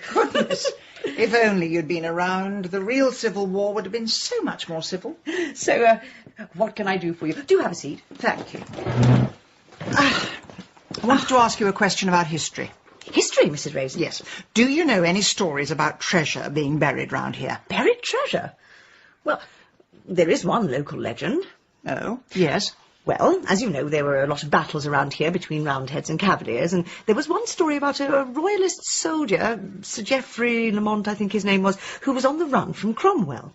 And they think that he hid out in this village. He was supposed to have had a fortune in gold and jewels, all his worldly goods, but when they found him, he did not have a penny. I see. So, either he buried his fortune somewhere in the village, Or he bought a sandwich at Mrs. Harvey's shop. Well, there's something like that. Why are you so interested? Just thought I'd take up a new hobby, that's all. Has anyone ever looked for it? Well, the Historical Society did go looking a few years ago, but all they found was a supermarket trolley. Mind you, they did get £1 for it. Always the way. Well, it's a good story. Though I suspect it was invented by the Cotswold Tourist Board. Actually, Mrs. Raisin, I'm very glad you're here, because there was something I wanted to ask you. Oh, yes? Do you know anything at all about, gay people? Mrs. Bloxby. What do you want to know? Well, I've got a friend, and for a long time I've been wondering if her son might be gay. It's just a suspicion. But there's been a strange kind of rift between mother and son, a tension, a friction, something in the air. Are you talking about Mrs. Hicks? Oh, goodness gracious, how did you know? Well, there must be a rift between those two the size of the Cheddar Gorge. She's always talking about how clever Jeremy is, how gifted. But have you noticed? He never comes home to visit. Yes, well, they used to be extremely close before Mr. Hicks died and Jeremy dyed his hair. But I think she may have driven him away. She can be very small-minded at times. Her brain is in sharp contrast to the size of her mouth. But what do you want to ask me? Well, I thought that you might know some gay people, working in the media, and I wondered if perhaps there was a book or a leaflet that we could give Mrs. Hicks that would make her realise that her son is just the same wonderful person that he was before he... Yes. You know my friend Roy, who used to work in PR with me? Oh, yes, such a nice young man. It has been rumoured that he's gay. Really? Well, it just goes to show you can't tell by looking. Yes. Perhaps I could have a word with him. Hello? Roy, it's me. I wanted to talk to you about homosexuality. Oh, so living in the country's had its effect on you. I suppose it's all those long walks in sensible shoes. No, it's just I've got this friend in the village. Oh, yes, a friend. Yes, and we think her son might be, well, licking the other side of the stamp. And I just wondered, do you have any books or leaflets, to say that gay people don't always eat babies? Well, as long as you pay the postage. Oh, you don't need to send them. You're coming up to Carsley at the weekend with your film crew. I'm not dragging myself up the M40 again. Why should I? To look for buried treasure. Britain, land of heritage and history. But what mysterious secrets lay buried in its nooks and crannies? Over the next 26 weeks, we intend to dig and delve until this green and pleasant land looks like the surface of the moon. And so we come to the picturesque village of... what's it called again? Honestly, Roy, you're hopeless. And I don't know why you're playing to the camera. They haven't even turned it on yet. I am just trying to establish the certain je ne sais quoi of this particular mise-en-scène. Do they actually use your voiceover on the finished programme? No, they don't, actually. Apparently, I do not have enough gravitas, so they take it down to Soho and Jonathan Ross does it. Tell you what, I'll have a go. No, you won't. You're not stealing my TV career before it's even begun. Oh, belt up. I'm doing you a favour. This is how it's done. Carsley, in the rolling green hills of the Cotswolds. A peaceful place. But put your ear to the ground and you can hear the echo of former wars being fought. For it was here in 1642 that Oliver Cromwell led his soldiers... Mrs. Raisin! Oh, Mrs. Hicks. Oh, have you met my friend Roy? Is he the one who sent me that disgusting book? Not me, no, never. Well, someone did. And I assume it's to do with those rumours that have been spreading about my son. Oh, Jeremy? How is he these days? Oh, Jeremy's as right as rain. Though he's extremely busy with the rugby team. I mean, playing rugby. Well, that's marvellous. He certainly has no interest in the kind of smut that you see fit to peddle. I can assure you my friend would never handle anything that could remotely be described as smutty. Roy, what did you put through her letterbox? Nothing. I'll tell you what he put. It was a 200-page hardback, lavishly illustrated throughout, entitled The Joy of Gay Sex. Oh, Roy. I was only trying to help. Well, there's nothing wrong with that. It's a very distinguished book. Really? I'm amazed they haven't serialised it on Woman's Hour. Give them time. I phoned Jeremy to tell him, and he was extremely upset. Well, I'm sorry, but no offence was intended. No, not about the book, but because I phoned him when he was in the middle of entertaining a charming young French girl called Fifi. Well, we just want to say that absolutely nothing was meant by the book. And can we have it back if you're finished with it? Chivers, even woodlice deserve some sort of existence. Right, well, I shall be off then. Oh, Roy, please give it another go. I'm sure there's treasure somewhere in this village. Aggie, I've been all around the weekend angling my metal detector, but it wouldn't even go ping. But it's a famous legend, the treasure of Geoffrey Lamont. Thousands of historians have written about it. Well, some stories do get told time and time again. The cheque is in the post. Of course you don't look fat. I'll promise I'll phone you. What wise words come from the mouths of fools. So, I shall get back to my glamorous London life and leave you to your sad provincial existence. And now I haven't even got nicotine to help me get through it. Well, you've still got the handsome historian next door. Had any more snogs? I am through with James Lacey. He doesn't want someone like me. He wants some timid little country mouse. Oh, I've just got to try and have a cigarette. Fine by me. They're out in the garden somewhere. I threw them out along with the lighter. Well, perhaps my metal detector will come in useful then. Oh, I've forgotten how you make it work. Possibly the button marked on. What it is to be technically minded. I wonder where Chivers went. Hopefully she's fallen down a mine shaft. Oh, don't be so horrible. She always seems to get lost in my jungle. Certainly is a jungle. What happened to that fabulous designer garden I did for you? Like so much else in my life, it's gone to seed. Honestly, Aggie, you should just count your blessings. What are they then? Well, there's... No, sorry, I can't think of any at the moment. Hang on a minute, this is weird. What have you got? Is it my lighter? Oh, no, it's much bigger than that. Stretches halfway across your garden. Now, don't get your hopes up, but it could be a supermarket trolley.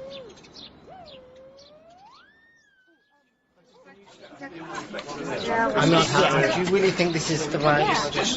Are you sure? Agatha, don't you think it's a little premature calling in a film crew? We don't even know what it is down there. James, there's no point waiting till we've dug it up. Television needs drama, discovery, and adventure. Yes, the drama of finding an abandoned wheelbarrow. That's well worth a licence fee. Do I detect a note of jealousy? What on earth do you mean by that? Well, you're the distinguished historian, but it won't be you getting your picture in the papers. Agatha, when your newspapers are wrapped around a battered haddock, my book will still be in the shops. Oh, so you don't think anyone's going to buy it? Look, I just don't see why you have to turn everything into a media circus. It trivialises it. Typical Tweedy intellectual. Just because you use mass media doesn't mean you have to be trivial. Right, now, all the blokes who are digging, could you take your tops off, please? We need to sex this up a little. I rest my case. Oh, Roy. Now, just get a few vox pops. Gary, follow me and keep your cameras on the local yokels. Okay, ready to take this one in 3, 2... I'm standing with the famous author James Lacey, who wrote, some book or other. James, how long have you been living in the Cotswolds? Getting on for 2 years now. And where did you live before that? Is this relevant? I'm just making conversation. And do you think we're likely to find the legendary lost treasure of Norman Lamont? Geoffrey Lamont. Whatever. Well, I don't know. We'll have to wait and see. That's the reason we're standing here. Now, I've just heard in my earpiece we have now reached the actual lid of the actual treasure chest. It appears to be made of iron, or possibly silver, or gold, or even aluminium. It's very hard to tell. Thank heavens for Jonathan Ross. Now with me are the distinguished PR consultant, Agatha Raisin, and the distinguished Greengrocer Mrs. Friend. Hello. So, how did you feel about the treasure hunt? Well, of course, I pulled out all the stops to make sure it happened. I got in touch with the Historical Society to see if they'd looked here before. I phoned the press and the council. Oh, friendly by name, friendly by nature. It's amazing how friendly you can be when there's a TV camera pointing at you. Well, I've just heard they have now unearthed the actual chest. And this is an historical moment, because it's a moment when we actually look at something from history, and you can't get much more historical than that. No, it isn't. What? That trunk is definitely not 17th century. How can you tell? Well, there are a number of factors, one of which is the luggage label on it saying, "Welcome to Ibiza." Who would bury an old trunk in my garden? Well, this is the moment of truth. Could it be Geoffrey Lamont's treasure? Or somebody's pawn collection? They're about to open the box. Well, this is looking a little disappointing. The box is filled with 21st century technology. A video, a mobile phone, a DVD player. That's my laptop. What? My computer that was stolen. Well, there seems to be something underneath this treasure trove, and we're moving closer to see what it is. Oh! What is it, Mrs. Hicks? It's Jeremy.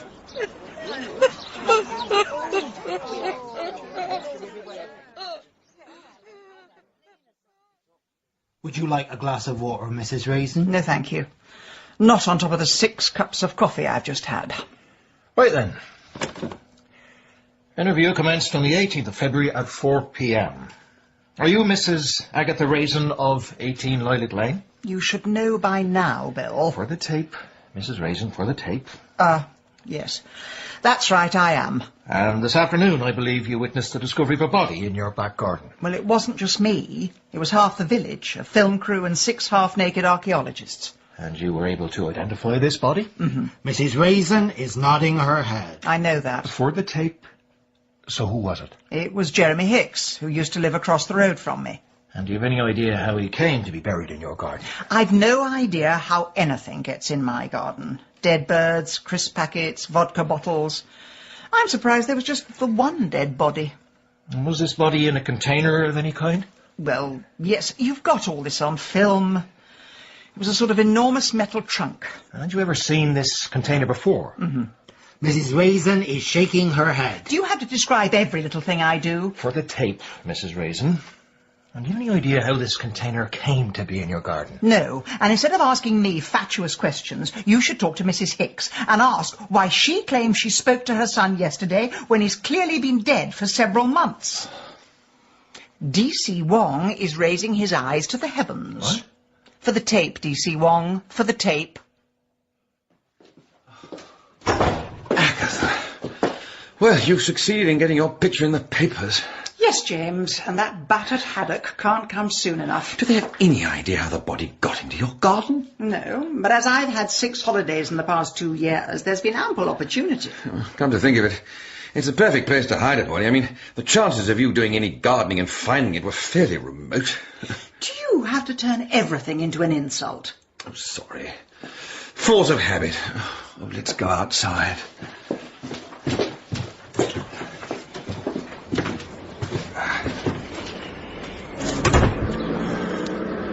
I've been talking to your friend Roy.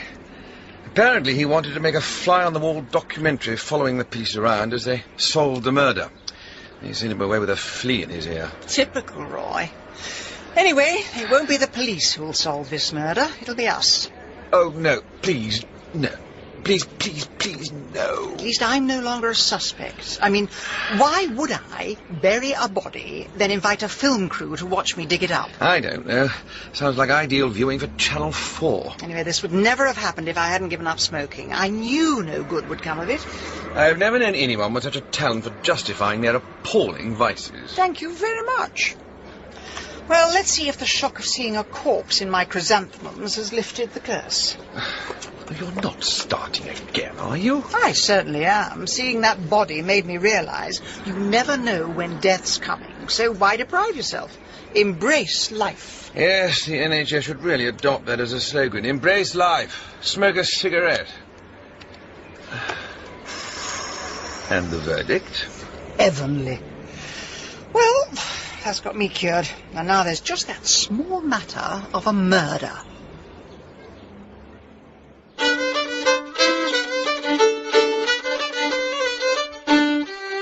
In Agatha Raisin, Penelope Keith starred as Agatha, and Malcolm Sinclair was James. Linda Barron played Mrs. Hicks, and Joanna Brooks, Mrs. Friendly. Liza Sadovy was Mrs. Bloxby, and Stephen Hogan, D.C. Wong, with James Holmes as Roy. Agatha Raisin was dramatised by David Semple from the novel by M.C. Beaton, and the producer was Carol Smith.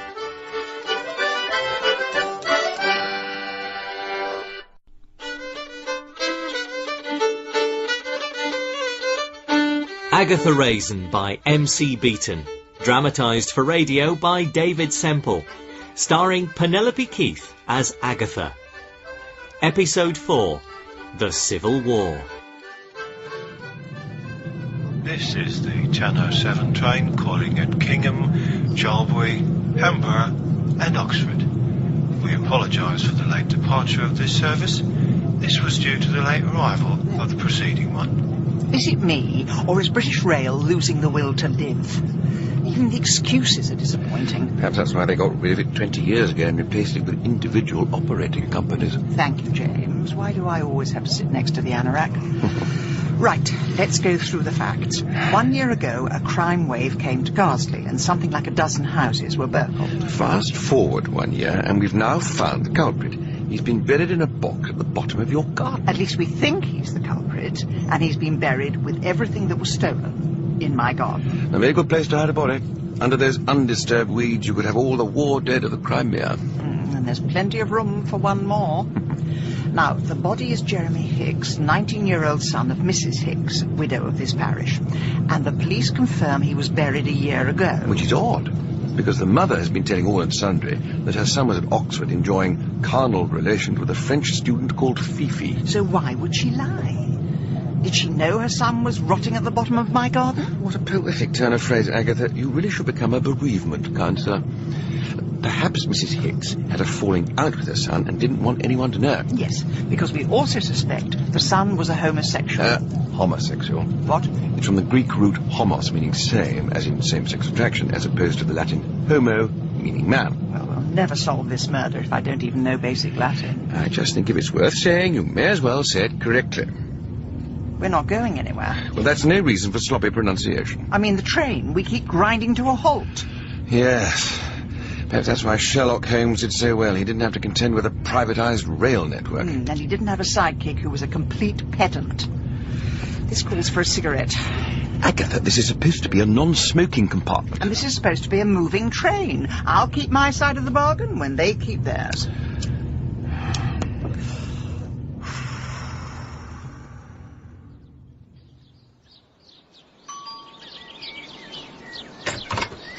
Oh, Mrs. Friendly. Mrs. Hicks, I just had to come and pay my condolences. Yes, of course you did. Come in. Do the police have any idea what happened yet? Oh, no. Or if they do, they're not saying. Sit down. Oh, thank you. There is a part of me that hopes they never find out. Really? Well, the thing is, we hadn't been in contact for nearly a year. But I left his room exactly the way it was. His stereo, his clothes in a heap. Because one day I knew he'd come back to it. And part of me still feels that. I can't even tidy up now, because it'd be like murdering him again. Oh, there, Mrs. Hicks. I mean, it's unnatural, isn't it, for your child to go first? I can't think of anything worse in the world, but, there is something I wanted to warn you about. Oh, yes? A lot of people in the village are asking questions about why Jeremy left home and what happened to him. I heard Mrs. Raisin and Mr. Lacey talk about it over the garden fence. They've gone up to Oxford to talk to one of his university tutors. They mustn't. I don't want them finding out about Jeremy and his private life. Enter. Professor Wolfe, I'm James Lacey, and this is Agatha Raisin. We spoke on the phone. Oh, so we did. Please be seated. We're not interrupting anything, are we? Well, I was just digesting my roll mops whilst contemplating all the possible anagrams of Gerard Manley Hopkins. Nearly hard poems, king, heap, my lord's anger, ink. They throw such light on his work, don't you think? Yes, fascinating. Well, we wanted to talk about a student of yours, Jeremy Hicks. Oh, Jerry! What's he been up to now? Do you know, his attendance has been so bad this term, we're thinking of having him sent down. Well, he has a very good excuse. He's dead. What? I'm afraid it's true. He was murdered, and we want to find out what happened to him in his final months. Jeremy? God's finger touched him, and he slept. Professor Wolfe, we have a few questions to ask you. Well, I don't see why I should talk to you. You're not the police. No, but I'm sure there's a lot you want to get off your chests, particularly as the two of you were lovers. Who said that? Jeremy did. I think it's overstating it to say we were lovers, although he did come to my room and read me his poetry. Did his mother know about your relationship? I can see this is going to take some time. I'll go and get some tea. Agatha, how did you come to that conclusion? It wasn't hard. When I mentioned Jeremy's name, a mist seemed to form on his half-moon glasses. Can you read my thoughts the way you read his? Yes, but they're not all that interesting. What I want to know is why the professor didn't seem bothered that Jeremy had been missing for a year. Oh, these Oxford dons don't have any concept of time. Sitting in a 500-year-old college reading 1,000-year-old poetry. Speaking of ancient, I wonder how Jeremy's mother felt, knowing that he was sleeping with someone old enough to be his father. Well, we don't actually know they were sleeping together. Oh, no. They sat up all night writing rhyming couplets. Look, even if they did engage in a physical act, is it any concern of ours? If we're investigating his murder, then yes. Why are you so embarrassed? You really are like that professor. You live in your own little dreamland, and anything to do with emotions or sex terrifies you. There we are. 3 cups of Earl Grey's finest. Thank you. So, was there more to your relationship than discussing iambic pentameters? It wasn't a relationship as such. He used me as a confidant and told me what was in his heart. And what was that? About that one-man war he was waging with his hideous hook-nosed mother. Hook-nosed? Oh, yes. A most prominent proboscis. She made Virginia Woolf seem quite petite. Mrs. Hicks disapproved of our friendship. I'm rather surprised you told her. Well, you know the way it is with young people. One day she was saying to him, "You're a disgusting specimen. You never tidy your bedroom. You don't do a thing to help around the house." And he replied, "Oh, and that's not all. I'm having an affair with my personal tutor." And then last June, Jeremy told me of his decision to leave home. Professor? Yes? There's a police gentleman here to see you. What?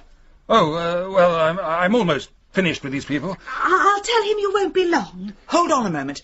This policeman, what does he look like? Well, quite short for a policeman. Oh, yes, 5'2", half Chinese. That's right. Shall I show him in? Definitely not. Just keep him waiting outside. Right.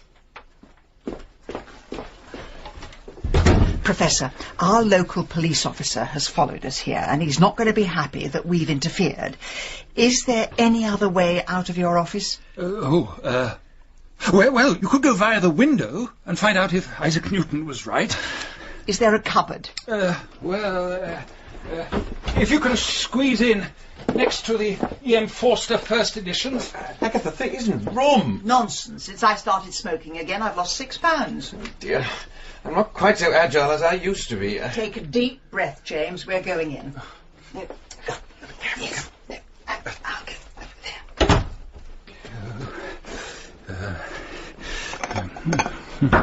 there. Enter. Right, I thought Professor?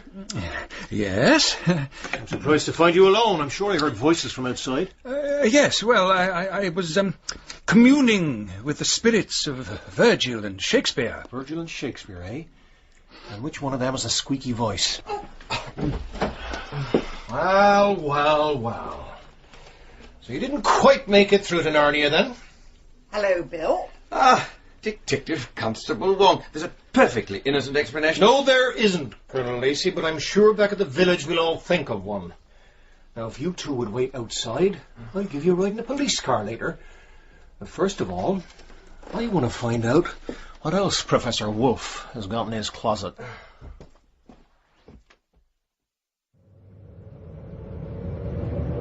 Well, thanks for the lift. You're welcome. It's always nice to have you two where I can see you. Do they have any idea how he was killed yet? Nice of you to ask, Mrs. Raisin. Sometimes I forget why I do my job. It's not to solve crime, it's to provide you with bits of gossip. Come on, Bill. We've helped you in the past. And almost got yourself killed in the process. Well, if you must know, I was stabbed with a kitchen knife. Now, can you two do me a favour? Of course. What is it? When you go to the funeral, make sure you ask lots of awkward questions. See if you can antagonise the whole village, snoop into everybody's private life. Bill, I can't believe you just said that. Neither can I. But as you never seem to listen, I'm hoping that, as usual, you'll do the exact opposite to what I tell you.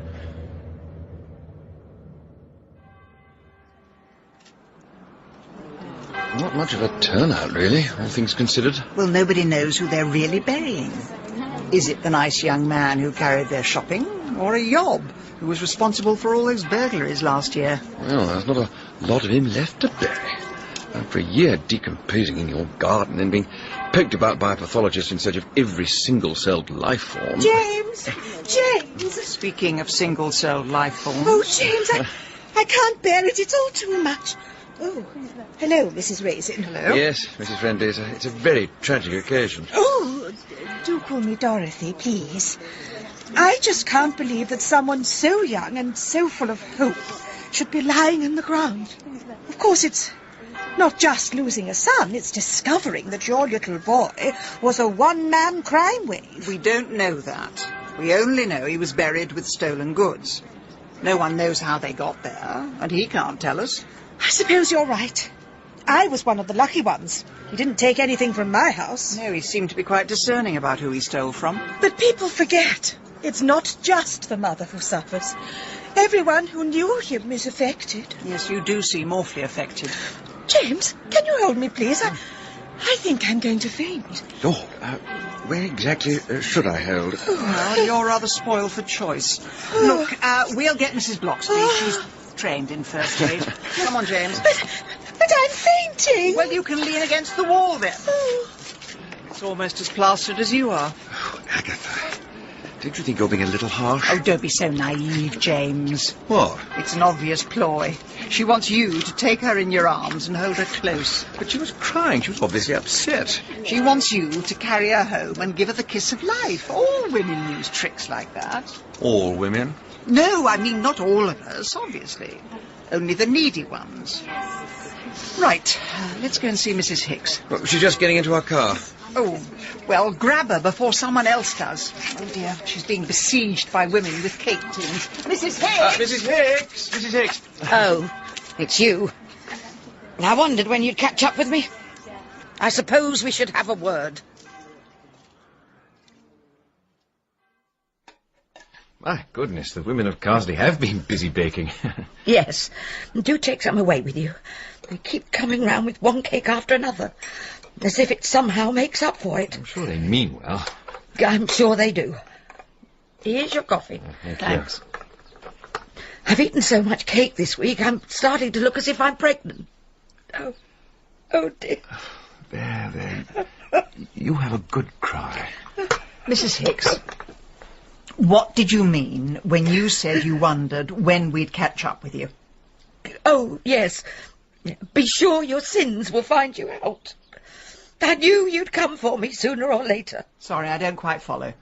Well, you two investigate murder. And I committed the murder. I killed my son. Mrs. What? Oh, no, not with a knife in the middle of the night. That wasn't me.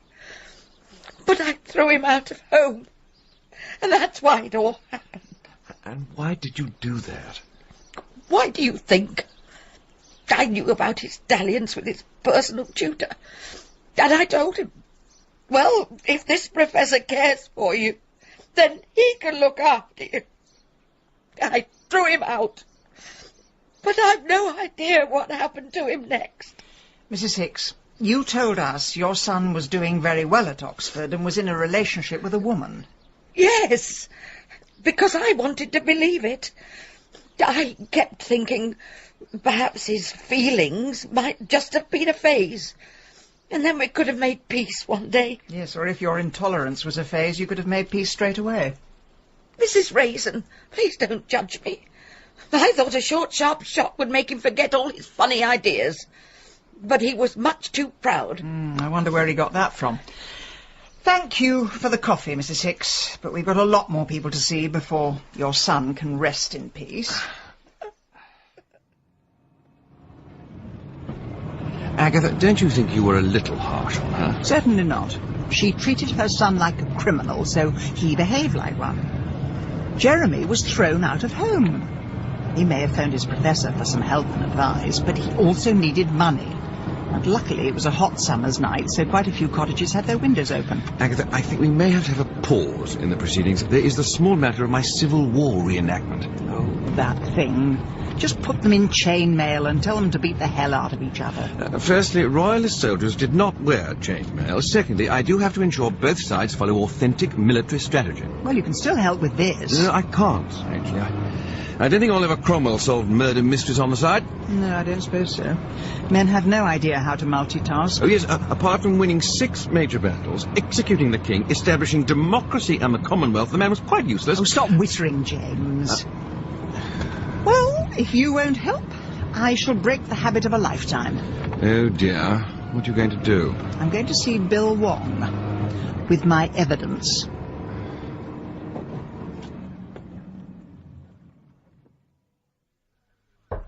Come in. Mrs. Raisin. Do have a seat, unless you'd rather hide in my filing cabinet. I know who killed Jeremy Hicks. Do you? Who was it? Someone whose house was broken into. I think it was an act of revenge. Well, you've narrowed it down to a dozen. Everyone on your street except yourself. Well, I was on holiday. Anyway, I've got a burglar alarm. Oh, and Mrs. Friendly. You never touched hers. Oh, that is a pity. I was hoping to put her behind bars. Do you have anything else you can tell me? No. Well, it's not much to go on, but it's an interesting theory. We did search every house at the time of the burglaries, but we were looking for fingerprints, not dead bodies. However, you really haven't given us any new evidence. Well, we have to start somewhere. Well, we do, Mrs. Raisin, but you don't. Now, I suggest you go home, have a nice bath, and see if there's anything good on television. I wouldn't have thought so. But please leave me in peace. I've got work to do.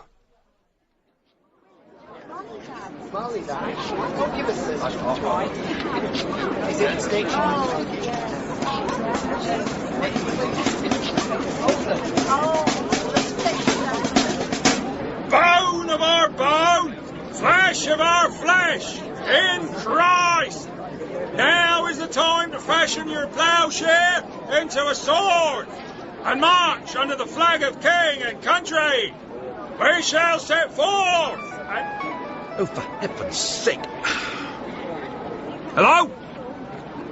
I'm on the battlefield! Would all the Roundheads and the Cavaliers please turn off their mobile phones? We have perfectly good heralds and messenger boys, and we may as well get the use of them. No, I can't, Doris. Look, I've got to go. Sorry, my liege. Don't mention it. Let us set forth and defeat the invader!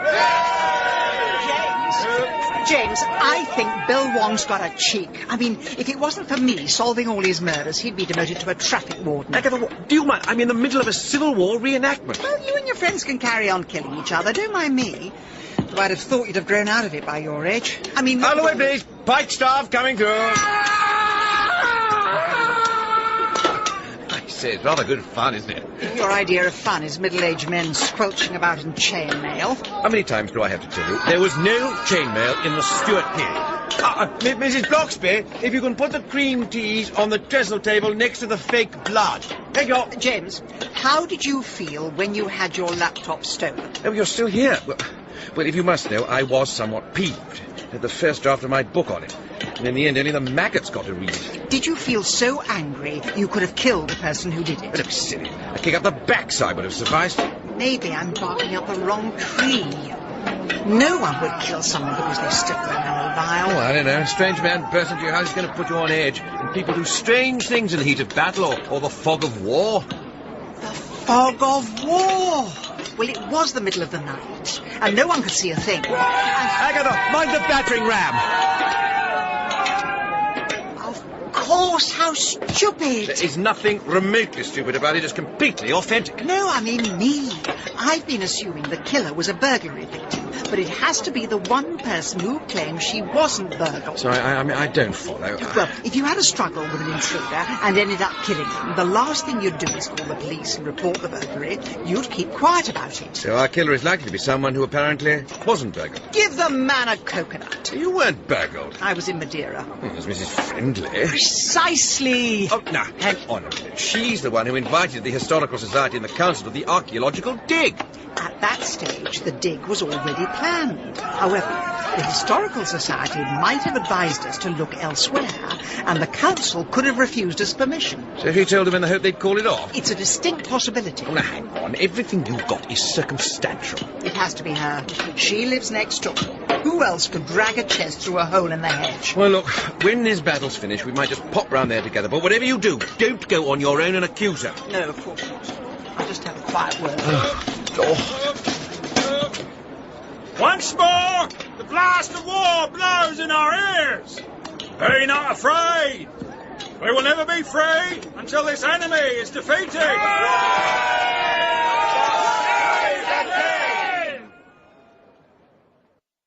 Well, Mrs. Raisin, I've heard of Cinderella, Rumpelstiltskin and Snow White, but this is one fairy tale too many. So you deny it? Of course I deny it.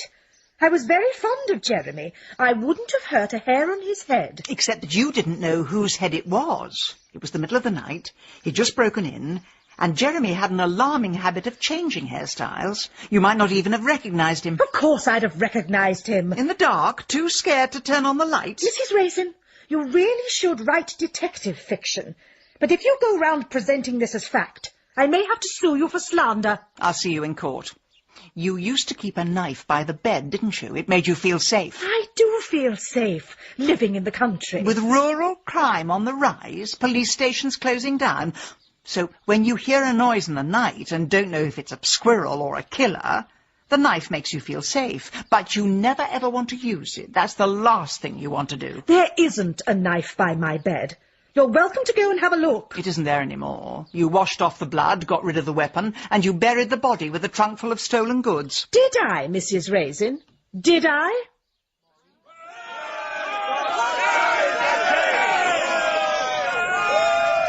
Now is the time to root out the intruder.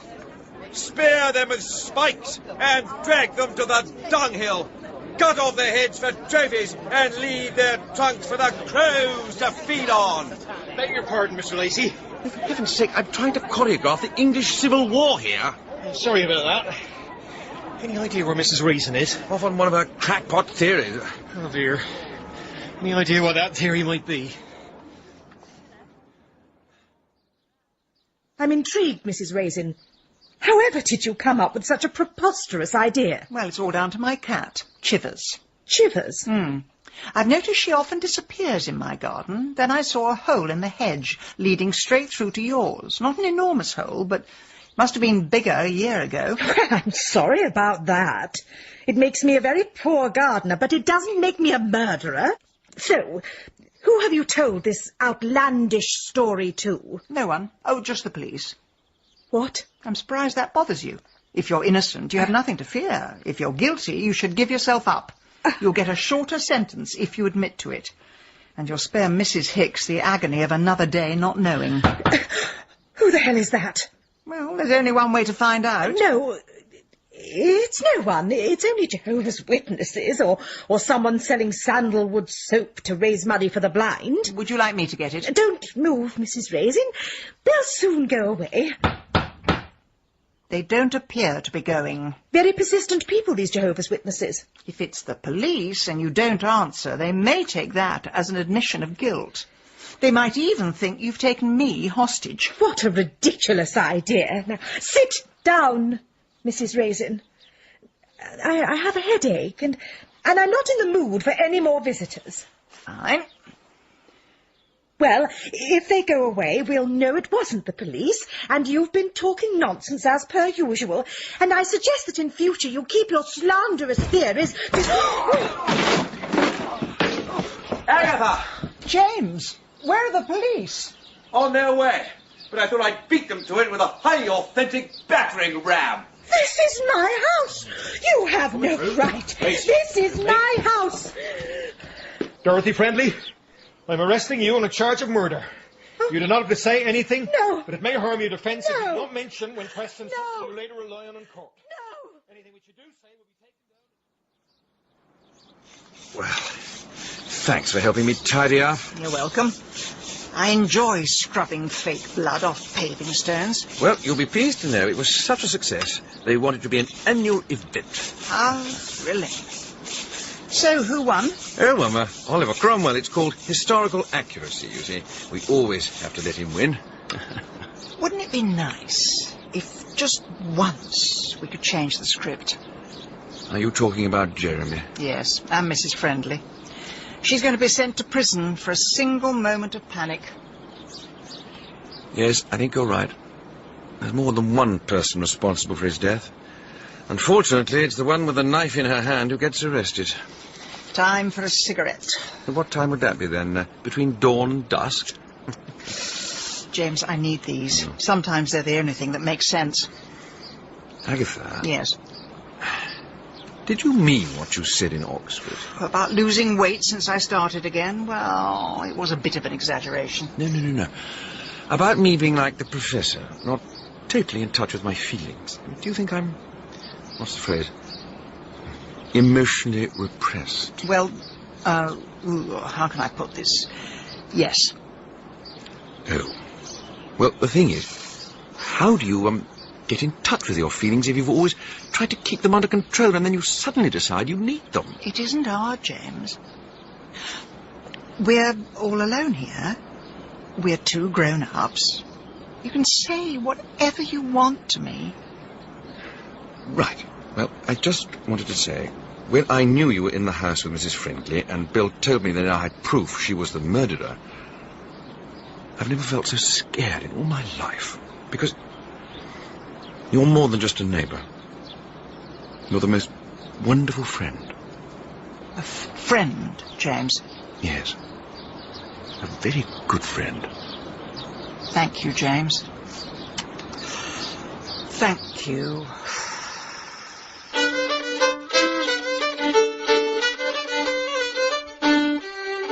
In Agatha Raisin, Penelope Keith starred as Agatha, and Malcolm Sinclair was James. Linda Barron played Mrs. Hicks, and Joanna Brooks, Mrs. Friendly, with Simon Treves as Professor Wolfe, and Stephen Hogan as D.C. Wong. Agatha Raisin was dramatised by David Semple from the novel by M.C. Beaton, and the producer was Carol Smith.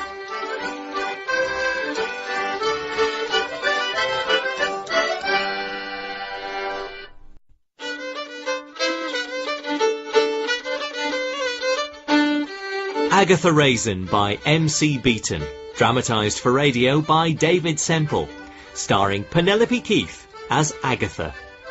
Episode 5, The Wizard of Evesham. Right then, Mrs. Wendell, once more, from the top, and this time, don't forget to breathe.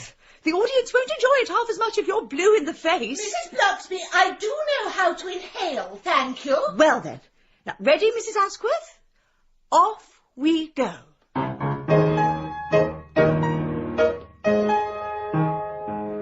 a tree by a river, a little tomtit sang, willow, did willow.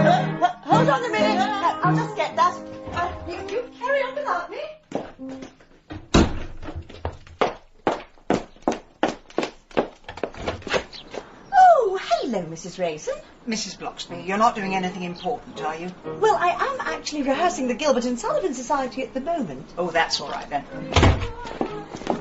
I need your advice on a rather embarrassing problem. Of course. I do like your hat, by the way. Are you off to Ascot? No, I'm not. The hat is there to cover up the problem. Take a look. Oh, yes, that's it's an interesting hairdo. I think, Mrs. Bloxby, it's a hair don't. I appear to have turned into a purple badger. Whatever happened? Well, since moving to the village, I've let my hair go a little. I mean, where can you get a decent haircut round here? Well, it's Mrs. Simmons' salon by the off-licence. Best place for it. Anyway, last week I decided I was no longer glad to be grey. So I went and bought some permanent colour. Well, yes, Mrs. Chumley sells it at the chemist's. And trading standards really should be notified. This was supposed to be warm caramel. It's more like cold spotted dick. Yes, it does seem somewhat mottled. Why don't you show it to the Gilbert and Sullivan Society? They might know what to do. No, thank you. I refuse to be laughed at by the pirates of Penzance. Do you know any good hairdressers within a 20-mile radius? Well, there is a place over at Evesham. It's called Orlando's. Orlando's? Yes, Mr. Orlando he's such a very talented man. He's a wizard, really. I only go once a year because it's so expensive, but it's a wonderful place. Such a happy atmosphere. And the things people say in his salon.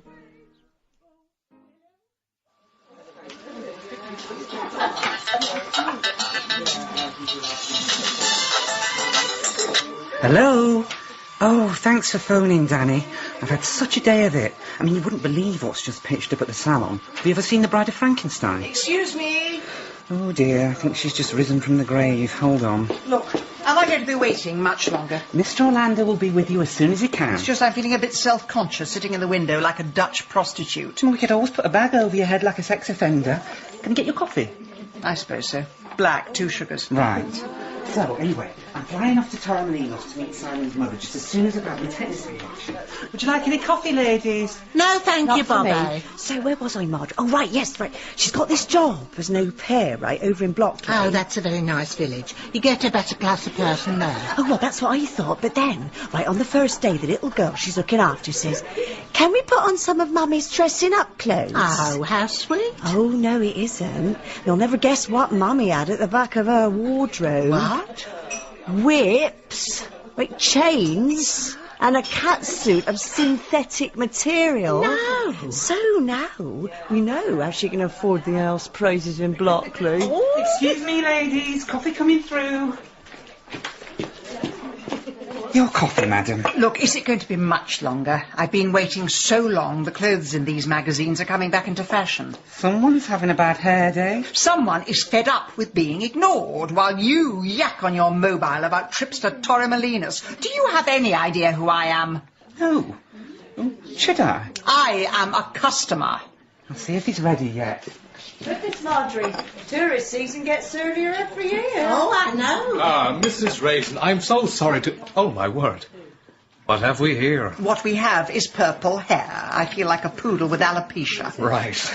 And may I ask which lunatic did this to your hair? That would be the lunatic you're talking to. Oh, dear. If it was anybody else, you could have sued for damages. Now, why, oh, why would such a beautiful woman do such a terrible thing to her hair? But don't worry, Mrs. Raisin. Put yourself completely in my hands. Hello, Chivers. Yes, it's me. Not my devastatingly attractive younger sister. I've just been to see the wizard. And he's certainly done something wonderful with my hair. Oh, I was so fed up with all those grey streaks appearing. Agatha! James! I saw you coming up the garden path. Thought I'd pop in. Oh, is it anything in particular? No, I just wanted to ask... what are you doing tomorrow evening? Because there's a restaurant just opened in Evesham, Les Quatre Cents Coups. I'm guessing this might be a French establishment. Mais oui, c'est vrai. Et voulez-vous manger avec moi? What on earth for? Do we need a reason? No, I just wondered if there was some special occasion. Well, you must know, it's 3 years since I came to this village. 3 years since your car crashed into mine and you dragged me into a web of murder and mayhem. Oh, Oh, an anniversary dinner. Indeed. We'll drink a toast to happy times and homicide. I'll let you know as soon as I know about that. All right, don't worry. Excuse me. Ladies, now, if I could have your attention, please. Excuse me, could someone open the window? It's awfully hot. Oh, Perhaps Mrs. Wendell, will you? Oh, I'm not sure I shall go on tiptoes with my heart, Mama, but... there you are. Thank you. Now, as you all know, we have the annual Gilbert and Sullivan concert next month in Tidlington, but we still don't have any interval refreshments. Now, I know most of you are actually in the concert, and it's a bit much to expect 3 little maids to rustle up savoury snacks, but is there anyone who can lend a hand? Well, I could make some sausage rolls. You, Mrs. Raisin? Yes, me, Mrs. Wendell. I'm not just a scary face. Well, I hope there won't be a repeat of last year. You promised to make fairy cakes, but they all came from a shop in London. You get a better class of fairy at Thornham and Mason's. Do you want me to run the stall as well? Oh, no, Mrs. Cheney is doing that. Just drop them round here the night before. Oh, thank heavens that I don't have to trek all the way to Tidlington. Hold on. I hope you are actually coming to this concert. I mean, one doesn't do it for the glory, but one does hope for some support from one's neighbours. Mrs. Wendell, I wouldn't miss it for all the tea and titty-poo. Oh, good. I mean, I don't claim to be Kiri Takanawa. Just as well. But I do enjoy my 15 minutes of fame. Yes, though with you it always seems so much longer. Right, well, that's settled. I'll go and get this evening's refreshments. A nice grapefruit and poppy seed gatto. Your hair looks nice, Mrs. Raisin. Thank you. I had it done at Orlando's in Evesham. Did you? Oh. Is something wrong? Oh, no, it's just not a place I'd go to. Why ever not? One hears stories. What sort of stories? Oh, I don't know that I can say. I wouldn't want you to think of me as a gossip. Oh, don't bother telling me then. It probably isn't all that interesting. Well, I went there a year ago, and I didn't care for the man. He seemed to have wandering hands. I cut my own hair now. Yes, I thought you did. You'll have difficulty keeping that hairstyle. I mean, it's such a hot night. One is inclined to toss about in bed. Well, I'll just use some extra hairspray. It's hardly going to lose its shape overnight. Oh, hello, Mrs. Raisin. Oh, dear. Another bad hair day. No, I'm going to a fancy dress party as a hedgehog. Well, I'm sure Mr. Orlando will be happy to drop everything for you. What's that supposed to mean? Nothing. Let's just say he has his favourites. I'll go and get him.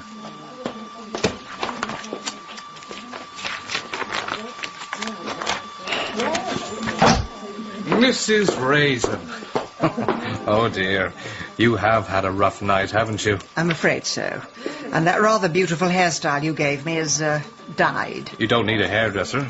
You need someone to tuck you in at night. Have a seat in my new chair. Oh, good God, what was that? Sorry, I should have warned you. It vibrates. A little bit of soothing massage. Whatever will they think of next, and why? I'll have this sorted in no time, Mrs. Raisin. Thank you, Mr. Orlando. Oh, it's John, please. John, is there another salon opening over the road? Salon? Is that what you call it? That is an extremely grotty barber's. £5 haircuts. They wouldn't know the difference between hairdressing and sheep shearing. Sorry, I mean barbers. Yes. You have lovely, thick hair, Mrs. Raisin, but you really have let it go a little. Well, that's the thing with living in the country. You're miles from a decent salon. Who do I need to impress out here in the sticks? Oh, so there's no Mr. Raisin, then? Oh, yes, there is, but he wouldn't know the difference between a Marcel wave and a mullet. Oh, really? Some husbands don't know how lucky they are. Your credit card, monsieur. I hope everything was to your satisfaction. Yes, thank you. Marvellous. Oh, good. No, James, it wasn't marvellous. Actually, no, second thoughts, not marvellous. When we finally found the steak, buried under a bed of rocket, it had the taste and texture of shoe leather.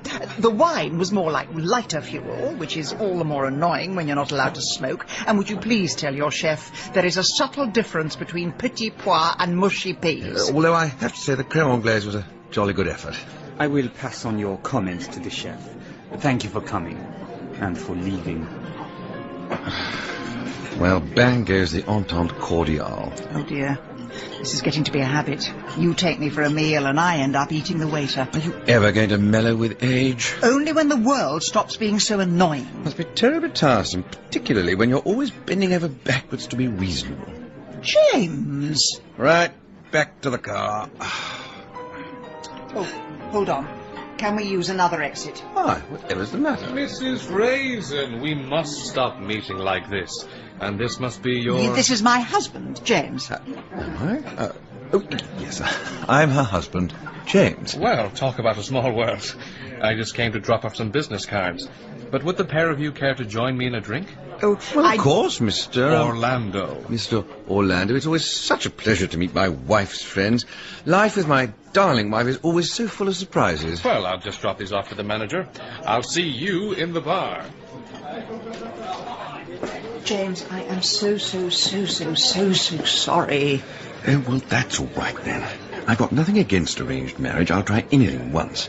But it's nice to be told that you've been married. He's been pursuing me. I had to tell him I was married. It was the only way to get rid of him. What do you mean, pursuing you? Oh, well, you know, making advances, personal remarks. It just got a bit creepy. So long as he doesn't pretend to be married to you. That would be really creepy. So, what can I get you? I'll have a very dry martini. And I'll have a very bitter lemon. 1 dry martini, 1 bitter lemon, and 1 gin and tonic, please. Certainly, sir. So, Mr. Raisin. What? Oh, yeah, you mean me. Yes. Yes? How long have you two been married? 26. Yeah. 25, 26? Any advance on 26? Sorry, after the first 2 decades, it all sorts of blurs into one. I expect your wife's told you all about me? Actually, no, that's one of several things she's neglected to mention. This is Mr. Orlando, from Orlando's in the High Street. I'm responsible for your wife's new look. Of course, it's easy creating a beautiful hairstyle when you have a perfect English rose underneath it. Sorry, lost me there. Oh, you mean the English rose I married. Ha, yes, well, I always have been a keen gardener. Oh, look, it's Mrs. Wendell from the Gilbert and Sullivan Society. This whole evening is turning into a comic opera. Hello, Mrs. Wendell, would you like to join us? That's me, Mr. Raisin, and my English rose wife. That's odd, she's run off. Sorry, is this someone you know? Yes, we're in the Carsley Ladies' Society, Mrs. Wendell. Hold on. You used to cut her hair, didn't you? By the look of her hair, I think she goes to the sheep shearing salon over the road. But I thought she said you were... No, Mrs. Wendell. Doesn't ring any bells. So, do all of your friends head for the hills whenever they bump into you? Yes, it must be something to do with her being an English rose. Some people just don't like the prickles. Thanks for backing me up, James. Always a pleasure, darling. Just for future reference, how long have we been married? 25 years. We first met when I was driving to work. You were at the bus stop, and I accidentally splashed a puddle over you. Oh, yes, I remember. I was soaked to the skin, but you dried me off by tying me to the roof rack. Any children yet? Just the 2. Alison, who's a huge success in advertising, and John, who's a complete rip of a librarian. Good old John. He's so lucky to have his dusty old books to hide away in. Speaking of hiding, did you see the way Mrs. Wendell ran out of the restaurant? She looked absolutely terrified. Perhaps she'd seen the prices. I think there's more to it than that. I can't work out if she's scared of you, me, or the hairdresser. Let's go and see her tomorrow. Oh, well, beats what most married couples do at the weekend. Off to the garden centre, putting up shelves. No, Mrs. Raisin, I'm afraid you're making mountains out of molehills, as is your wont. No, I had a sudden attack of irritable bowel syndrome, that's all. Strange that it came on the moment you saw us. Well, it's nothing personal. I mean, I don't think I'm allergic to you. Very glad to hear it. Oh, no, James, I could consume you in large quantities. But whether it was the hot night or the smell of the food, I just felt a little queasy in the colon. Of course, it might not have been us you were alarmed by. It could have been Mr. Orlando. Who? My hairdresser. Oh, that Mr. Orlando. 2 weeks ago, you tried to warn me away from him. Then last night, when you came face to face with him, you ran away in terror. What it is to have a vivid imagination. Still, when one has so little else in one's life... I stopped going to Mr. Orlando because the man couldn't keep his hands to himself, though I can see that would appeal to some women. Mrs. Wendell, if there is anything, I promise we'll treat it in the strictest confidence. Well, you might. But I'm not so sure about the Agatha Raisin Broadcasting Corporation. However, I have nothing to say, and a number of Gilbert and Sullivan arias to practice. Thank you. Thanks. Goodbye. She doesn't know her arias from her elbow. Well, we didn't get very much out of her. On the contrary, when people clam up on a particular subject, it means there's something to hide. I think Mr. Orlando may have spurned her. Or something worse. Oh, dear, she's got that look in her eye. Perhaps I should go and spend the day with my imaginary son John at his imaginary library. He could even be blackmailing her. I mean, the things people say in that salon will keep him in styling moves for eternity. But you've absolutely no evidence. Then I'll get some. I'm going to have a little fling with him, in spite of my insanely jealous husband, and if he threatens to reveal it, I'll have everything on tape. Agatha, you don't know what you're getting into. Oh, for heaven's sake, he's only a hairdresser. Yes, indeed. And so was Sweeney Todd. If you'd like to go through, Mr. Orlando will see you now, Mrs. Raisin. Thank you, Bobby. Agatha, do sit down. Oh, thank you. Is it just me, or are you forever beating a path to my door at the moment? Right now, it's the only place I feel welcome. Oh, well, what can I do for you? Wash and blow dry? You can cut it all off for all I care. What's the use of having a beautiful hairstyle if nobody notices it? Oh, dear. I don't think your hair is really the problem here. It's James. He's off on one of his regimental reunions again. Well, isn't it nice to have the place to yourself? I mean, when the cat's away... Oh, it's not just that. It's just... Nowadays, he seems so cold and distant. Yes. He seemed a bit distant when I saw him, almost on another planet. So it looks like another night listening to the Moral Maze with a cup of cold cocoa. You know what you need? What? You need to treat yourself to a few little luxuries. Pamper yourself. A bit of aromatherapy, a massage... The only aromatherapy I get these days is the smell of cigarettes and coffee. Well, I live just around the corner from a health spa. They do all kinds of hydrotherapy, Indian head massage... I always thought you were a bit of a health fanatic. I noticed the vitamin pills next to your conditioners. That's to keep my energy levels up. And believe me, with some of my dreary customers, I need it. Well, it sounds like a wonderful place. How much does it cost? Oh, I can get you in for free on my membership. So, if you're footloose and fancy-free this evening... Thank you for the most wonderful evening. You're welcome. I can still feel my skin tingling from that Dead Sea mud. Of course, the night doesn't have to end just yet. I could hop in for a nightcap. Some other time, John. That would be lovely, but let's not rush things. Sure. Which number are you? Number 18. Hold on a second. John, I've told you, I don't want the neighbours to see us together. It's not that. There's a strange man lurking behind your laburnum tree. That's just the wheelie bin. Then why is your wheelie bin wearing a cardigan? There's nothing there. It's just flickering shadows. Are you sure? 99.9%. It's the 0.1 I'm worried about. I'll walk you to the door. All right, but no further.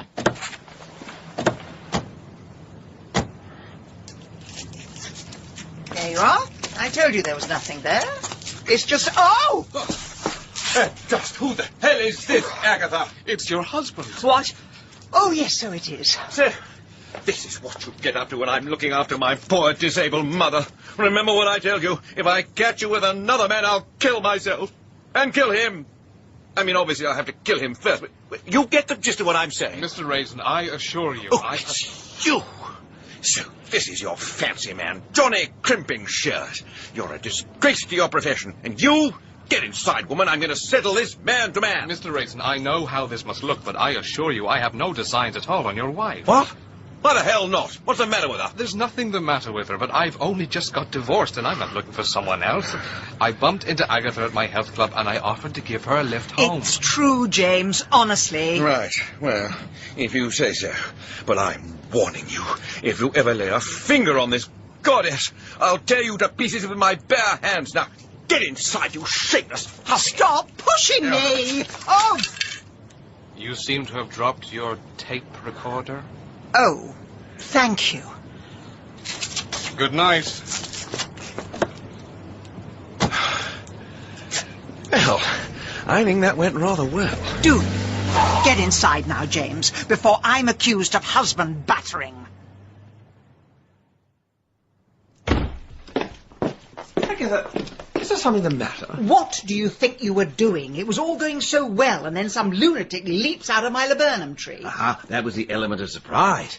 I thought it might help the verisimilitude if you could actually see how jealous I was. Well, God save us from men thinking. And you're about as good at acting as King Herod was at babysitting. Oh, I'm terribly sorry. I'm a bit new to this insane jealousy lark. That wasn't insane jealousy. It was just insane.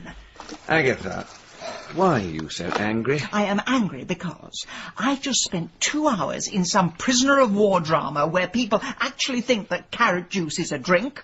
Then suddenly I come home and I'm in the world's worst bedroom farce. So, they didn't have nicotine therapy then at the health farm? If only.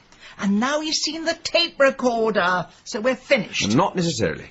You could say you use it as a sort of personal organizer. Or to help you learn your lines for Rum for Your Wife. Well, did you actually find out anything? Not a lot, though he certainly has expensive tastes. Wrapping yourself in Dead Sea mud doesn't come cheap. And whilst I lay there like a depressed hippopotamus, he made subtle inquiries about what kind of car I drove, which parts of the world I'd visited. Doesn't necessarily make him a blackmailer. Oh, no? Perhaps he's a philanthropist who thinks I need a few quid. Well, I let slip a few incriminating secrets. If he is a blackmailer, I'll be hearing from him soon. I know. I'll buy him a present. His sort are always won over by some pretty bauble. Agatha, I really rather you didn't. Why not? What's the matter? While you were gone, someone slid a letter under your door, made up of words cut out of different newspapers. Good God. I've gone from a Whitehall farce to a gangster movie. What does it say? It tells you to back off. I mean, what do you think it says? Don't forget Bin Men Tuesday. Let's have a look. To stay alive and stay healthy, stay away from Mr. Orlando. So maybe it's time for you to wash that man right out of your hair. Oh, no.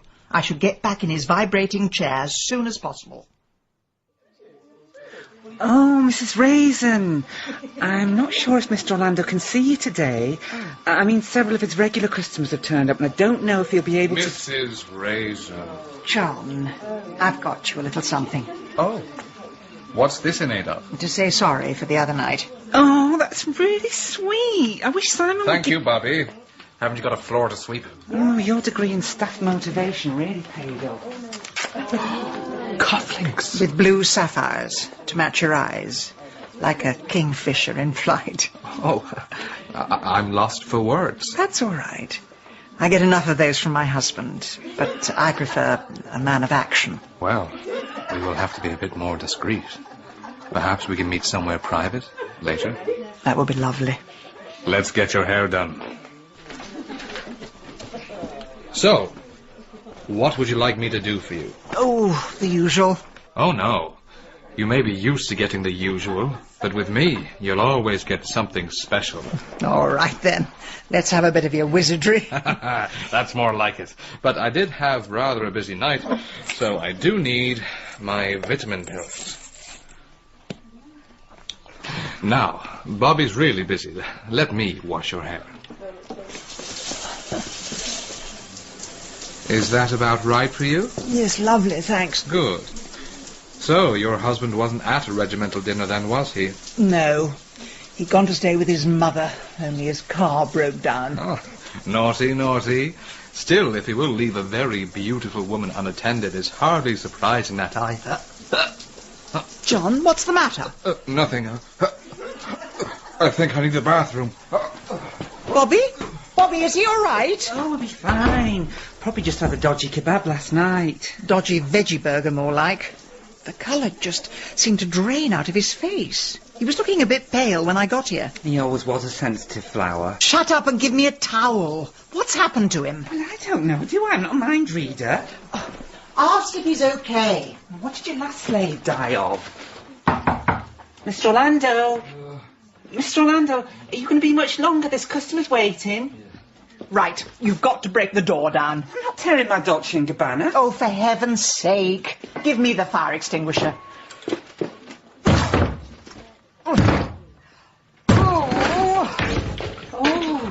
Hello, Mr. Orlando. Would you like a glass of water? No, he bloody wouldn't. Go and get him an ambulance. Oh, right.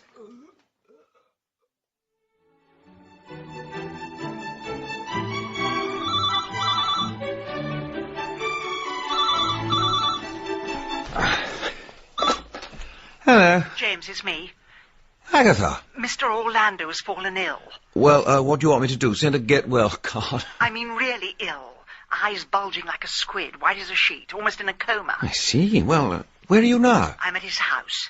What? As soon as he collapsed, I took the keys out of his pocket. Well, I mean, it was the obvious thing to do. I had to find out what his secret was. Agatha, are you mad? No need to answer. Rhetorical question. But, James, this could be my only chance. I'm sure there's something seedy going on. Now, hold on. I think we've got a bad line. Do you hear crackling? Yes, I do. That's funny. I can smell burning. Get out of the house! Get out of the house now!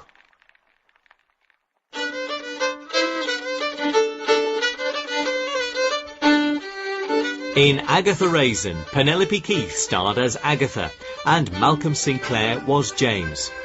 Mrs. Bloxby was played by Liza Sadovey, and Mrs. Wendell by Tina Gray, with John Cummings as Mr. Orlando and Matthew Carter as Bobby. Agatha Raisin was dramatised by David Semple from the novel by M.C. Beaton, and the producer was Carol Smith.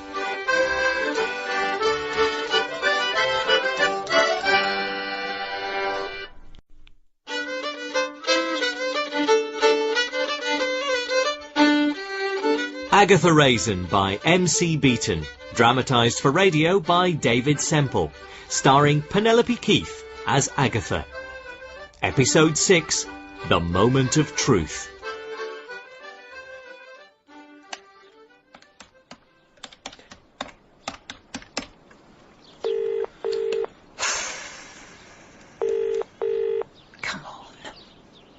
Hello? Roy, it's me. Aggie, how are things in the land of cream teas and crochet work? You remember that hairdresser I was telling you about? The one who you thought was blackmailing his customers. I think he's dead. Oh, Aggie, not another one. I'm afraid so. Some women have the power to drive men wild. I have a gift for making them drop down dead. So how did this one end up in that great salon in the sky? Well, he was about to cut my hair when he suddenly keeled over. I had to phone the ambulance. I mean, I don't know for sure if he's dead, but he won't be running the marathon this year. Oh, poor Aggie. Is your hair all right? Do you have no compassion? A man could be dead. My hair isn't really relevant. Sorry I spoke. So what did you do then? Well, while the ambulance was on its way, I went and broke into his house. Well, there's compassion for you. I'm amazed you didn't become a nurse. Well, I had to find out if he really was a blackmailer. Anyway, I was in his house going through his things when somebody else broke in. Honestly, you wait all day for a break-in, then two come along at once. Who was it? Jehovah's burglars? It isn't funny. Whoever it was, and I didn't see them, set fire to the house. Did you manage to get out in one piece? Of course. Do I sound fragmented? You really should take up a less dangerous hobby, like recreational drugs or binge drinking. And that's what James said.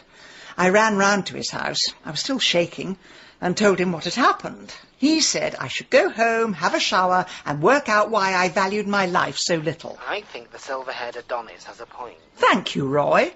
Hold on. What happens if the police find out I was in the house? They'll think I committed the arson. That's a point. They can trace your DNA from the tiniest flake of dandruff. I do not do dandruff. Footprints, then. That's a point. I better burn my shoes. Aggie, I don't think it's going to make a lot of... Thanks for the chat. Bye. Oh, out of the way, Chivers. You may be beautiful, but you're not inflammable. Oh, honestly, what is the point of firelighters if it takes 10 minutes to actually light them? Hold on! I'll just be a minute! Oh, Chivers, are you a cat or an obstacle course? Mrs. Raisin? DC Wong. Oh, DC Wong, is it? Only call me Bill. Unless you're feeling guilty about something. What on earth would I feel guilty about? You tell me. Hello, Chivers. I see you've made yourself comfortable by the fire. Just what you need in a beautiful summer's day. Is it warm out? I wouldn't know. I think I'm going down with something. That's why I've been at home, resting, all afternoon. Except for your 2-hour appointment with John Orlando. Oh, that. Yes, I'd forgotten that. Strange thing to forget, when it was you who called the ambulance after he collapsed. Well, it was all such a shock. I don't want to think about him. How is he? He's seriously ill in Mercester Hospital. It looks as if he's... Hold on. Yes? You've got a pair of shoes on that fire. I was running out of coal. Burning shoes, eh? I guess I'll never get used to your London ways. Bill, you've never actually been married, have you? I haven't tied the knot as yet. Well, when you do, you'll discover women often get dissatisfied with their image very suddenly. So they set fire to their shoes. I've got a lot to look forward to. Well, it's funny seeing a fire, because just after John Orlando collapsed in Ceylon, someone set fire to his house. Really? Yes, they did. And 2 women were seen running away from the crime scene. 2 women? They seem surprised. No! You just don't think of arsonists going round in pairs. They weren't together. One ran out the back door and one out the front. And I'm just wondering, did one of these women run all the way back to Carsley and set fire to her shoes? Me? You surely don't think I'm responsible. Responsible, no. A bloody-minded, yes. Bill. What did you do after you phoned the ambulance?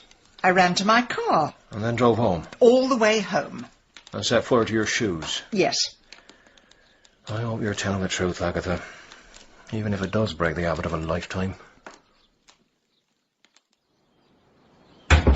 James, can we talk? Agatha, you may not have noticed the dust sheets and the smell of paint, but I am in the middle of redecorating. Fine, I'll solve this mystery myself. You can stay here and watch paint dry. It isn't just painting. I have several jobs pending. I've just drawn up a to-do list. Oh, a to-do list. I am impressed. Some people have a life, others have a to-do list. Very well, I'll put my brush down then, shall I? I know who started the fire. Oh, yes. Who was it? A woman.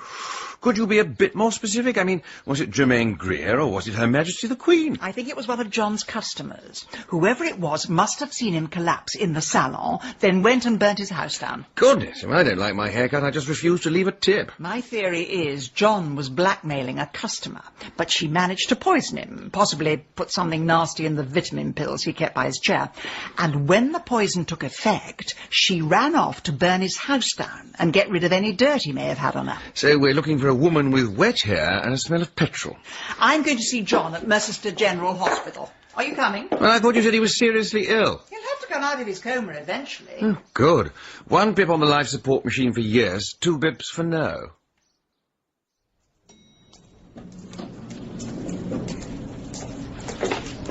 This will be the place. High dependency unit. Agatha, how are we going to get into him? I mean, the only connection is he's your hairdresser, and he's in no condition to give a shampoo and set. I don't know. Oh, hang on. Why don't you steal a white coat and pretend to be a consultant? I'm sure you could pull it off. Are you insane? Oh, sorry, it isn't on your to-do list. Excuse me, can I help you? Oh, yes. We wanted to inquire about a patient, Mr. John Orlando. Are you relatives? I'm his sister, Janet. Oh, I'm so sorry, we didn't know you had a sister. But surely the police told you. Told us what? Would you like to come this way, Mrs. He's dead, isn't he? I'm so sorry. We did everything we could for him. Oh, John! Oh, no! Oh, dear! Darling, let me hold you. You know, in my arms sort of thing. Just take me home. Oh. Excuse me, we do need to have all your contact details. James, get in the lift. Terribly sorry. Mustache. Excuse me. Sorry, my wife's in a bit of state. They were always very close, the 2 of them, Janet and John.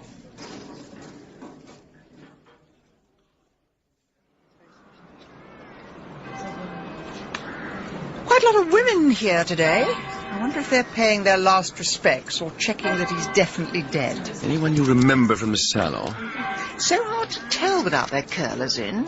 Now, Bobby, I know. He was John's receptionist, sweeper-upper, and general pain in the... Hello? salon.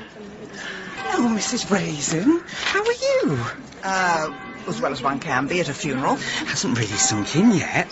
We've been rushed off our feet the past few days. Is the salon still going, then? Oh, no, it's all boarded up. I'm working at Eve's over the road. Oh, yes. The £5 salon. John used to call it the sheep dip and shearing station. That was being kind. The woman who owns it's a slave driver.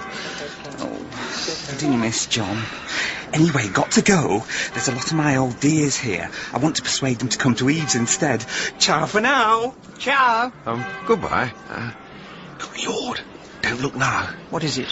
You know that feeling you had as a child when you run into the head boy at the tuck shop when you're meant to be doing prep? We obviously went to very different schools. Oh, I see. Afternoon, folks. Hello, Bill. Well, there's a thing. Seeing you two at Mr. Orlando's funeral.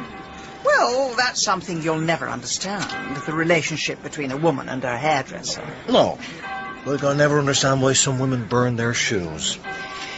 Anyway, why don't I give you a lift home? Just for a change, I'm going to take you two for a ride.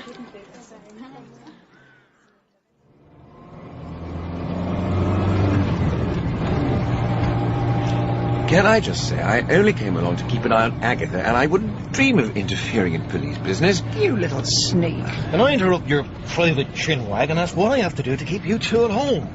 I mean, should I buy you a jigsaw? Would that help? There's no law against going to funerals. Or is turning up in intensive care, pretending to be relatives? Oh, dear. Yeah. Point taken. There's one thing that could stop us interfering. Oh, yes? Amaze me. Why don't you tell us what you know? Then we wouldn't need to snoop. I admire your cheek. Well, I'll tell you what I know, if you do the same. It'll be in all the papers tomorrow, so this is your hot-off-the-press exclusive. Hold the front page. Mr. Orlando died due to ricin poisoning. Ricin? Isn't that what killed that Bulgarian chap back in the 70s? You know, shot with an umbrella gun? That's the stuff. It's very popular with terrorists. Anyone can manufacture it if they do a bit of homework. And I think I know how the poison got to him. Oh, yes? He kept a bottle of vitamin pills by his chair. He used to swallow them while he was working. Our forensics are looking into it. They also know he was a blackmailer. I told you, James, I told you. He had affairs with a couple of women and threatened to tell their husbands unless he got some hush money. It was a very nasty piece of work. And who inherits his money? They left every single penny to a Cotswold. He did have a wife, but they had an acrimonious divorce. She didn't even come to the funeral. So where is the wife? Well, she lives in London. Didn't even know where her husband was these days. It must come as a bit of a shock to her, finding out what her husband was really like. Oh, no, you very soon learn when you've married a bad egg. Right. Well, I should drop you off here. And I'll be calling round later with a 5,000-piece jigsaw. Well, Chivers, he may have been a very nasty man, but he did leave all his money to nice little pussycats. Yes, Chivers, and that makes you our #1 suspect. She's our only suspect at the moment. If only we knew the names of everyone who was in his salon when he collapsed. I wish I'd stolen his appointment book. Yes, well, you can't commit every crime on the statute books. You have to leave something for the teenagers. And maybe they haven't served an ASBO on you. Hold on. The killer didn't have to be in John's salon. She could have been over the road at Eve's. She'd have seen the ambulance, realised the poison had worked, and then gone off and burnt his house down. Agatha, if this mystery is like looking for a needle in a haystack, you've just succeeded in piling on a few more bails. But at least we can get hold of her appointment book, find out who was in her salon. It'll be 25 women whom we've never heard of. Then what do? See if one of the names is an anagram of murderer? I think it might be someone we know. Someone who lives in this village. Don't tell me. Mrs. Bloxby, taking revenge for a rather unpleasant perm. I think it was someone who was terrified of John, who ran away from him when we bumped into her in a restaurant. Not Mrs. Wendell. She seems to have been avoiding me the past few weeks. I wonder why. Well, she has been a bit busy with her one-woman show, Gilbert and Sullivan's Women. I suspect the one woman refers to the idiot who went to see it. That wasn't a one-woman show. I thought the whole village was involved. In the beginning, it was Gilbert and Sullivan with a cast of thousands, but after 6 weeks working with her, it became a one-woman show. Well, that explains why we haven't seen her. Anyway, I don't suppose she's capable of murder. The ghosts of Gilbert and Sullivan might beg to differ. Oh, no! Sorry, no more jokes. It's not that. I just remembered I promised to organise the catering for a wretched show. She'll be furious that I forgot. Yes, and she might be mildly annoyed that you're accusing her of murder. All right. I'll just let the whole thing drop. Though I'll just find out if she was in the salon. Well, Chivers, looks as though you're going to be alone again. And as for my to-do list, well, they're just going to have to bury me with it.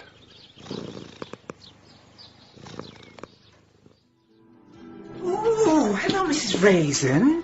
Oh, and you're that, what's his name? That's right, but you can call me, Mr. What's-his-name. Hello, Bobby. Bobby, I don't mean to be rude, but you don't seem to have many customers. No, it's quiet today. And tomorrow, and the day after that. Bobby, will you stop gassing on your mobile and get that floor cleaned?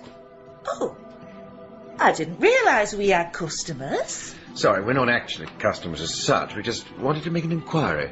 Oh, yes. Well, a friend of ours had the most wonderful haircut. It takes years off her. But she's refusing to say where she had it done, and I'm desperate to find out. What has that got to do with me? Oh, she could have had it done here. Oh, yes. I suppose so. I've got a photograph of her here from a recent production of the Mikado. Of course, she doesn't usually have the kimono on or the knitting needles in her hair. Let's have a look. Gwendolyn Wendell has them rolling in the aisles. No, she doesn't ring any bells. She would have had it done on Saturday, 1st of July. Oh, well, of course, I wasn't here then. The shop opened in June, but I only moved in last week. If you like, I'll check my appointment book. Oh, thank you. Has there ever been a worse form of musical torture than the panpipes? I've half a mind to phone Amnesty International. Perhaps that explains the absence of customers. Yes, coming here would be like sitting in a lift being tormented with curling tongs. Yes, you're right. She came in here on 1st of July at 2:30. Oh, that helps. Thank you. Now, that is very, very interesting.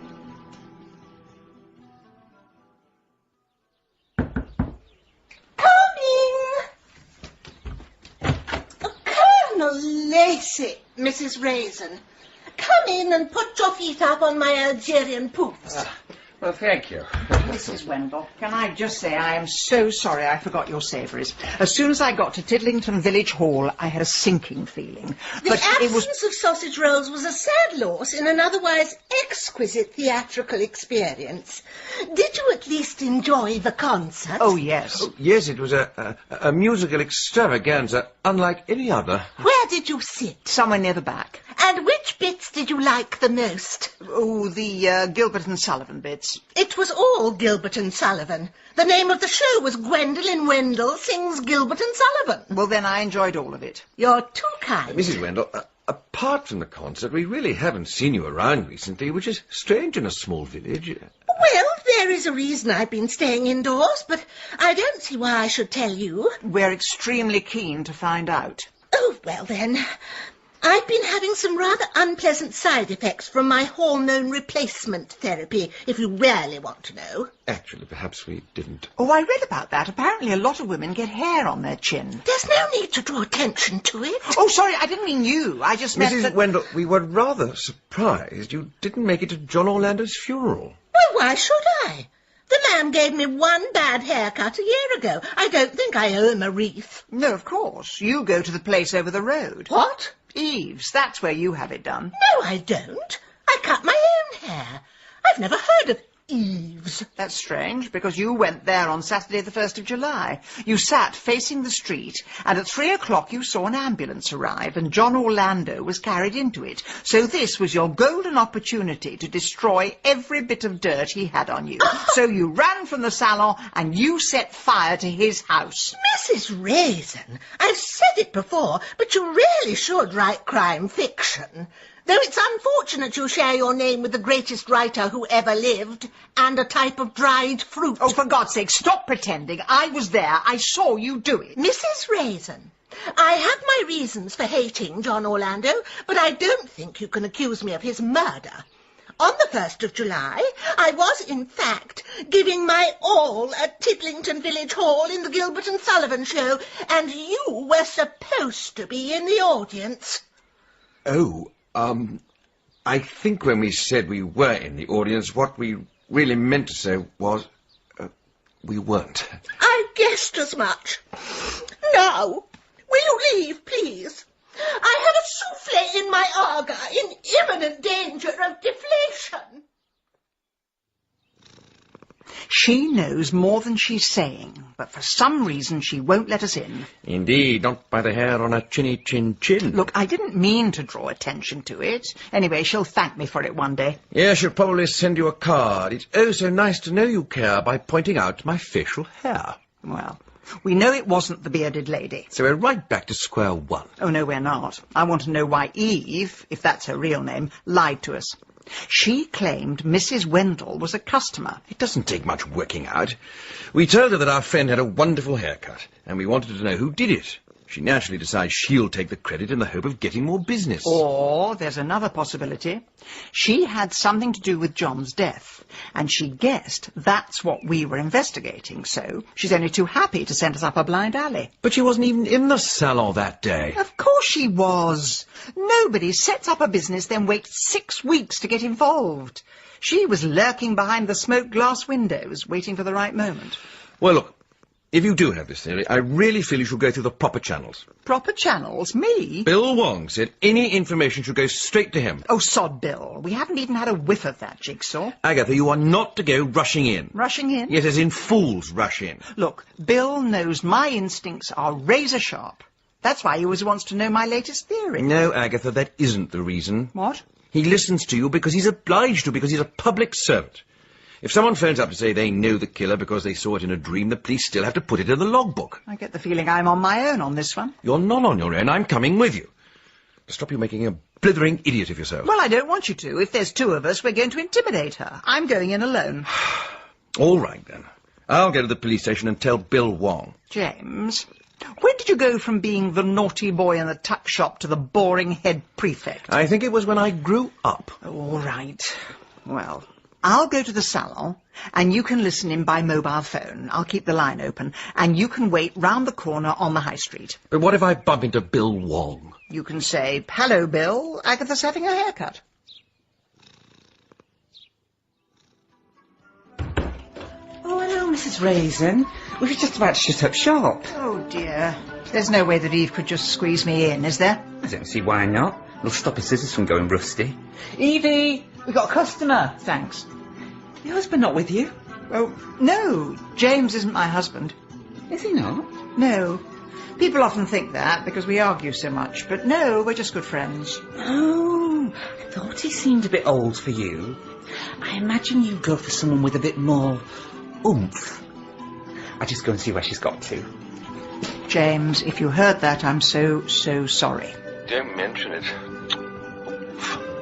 It's all right, Bobby. You can go now. Thanks, I'll see you tomorrow. What? Oh, yes, of course you will. Bye, Mrs. Raisin. Bye. I'll just lock up, in case we get any more customers. Can I take your jacket, Mrs. Raisin? Oh, thank you. Well, what can I do you for? Just a wash and blow dry. If you'd like to come this way, please.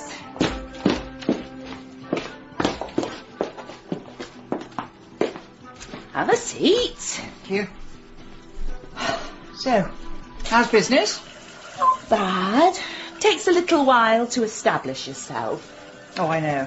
I was with Mr. Orlando for 3 years. He was an absolute wizard with hair. Well, you know, I'm not so sure he was the wizard that everyone says he was. If you ask me, your current hairstyle has absolutely no shape to it. Now, if you just like to tip your head back. Is that too hot for you? No, that's lovely. Oh, good. I want everything to be just perfect. Hey, Mr. Orlando used to do it. Do you like conditioner? Yes, please. Shampoo I'm using is Indian watercress. All our products are available to buy at the end of your appointment. And, I'm so sorry. That's quite all right. You don't have any cats, do you? Just the one. Oh, it's just I'm allergic. Really? Afraid so. Well, it must have been very galling when your husband left all his money to a cat's home. What? I just want to know the truth about John. I won't tell the police, I won't tell anybody, but I need to know for my own peace of mind, and then you can move on. as I suspect you're already planning to do. I don't know what you're talking about. Oh, for God's sake. I saw you do it. I saw you swapping the vitamin pills. I saw you set fire to his house. I know who you are. You're Mrs. Orlando, his ex-wife. Well, that just shows how little you know. His real name wasn't Orlando. It was Morecambe. John Morecambe? Doesn't quite have the same je ne sais quoi. He always did have delusions of adequacy.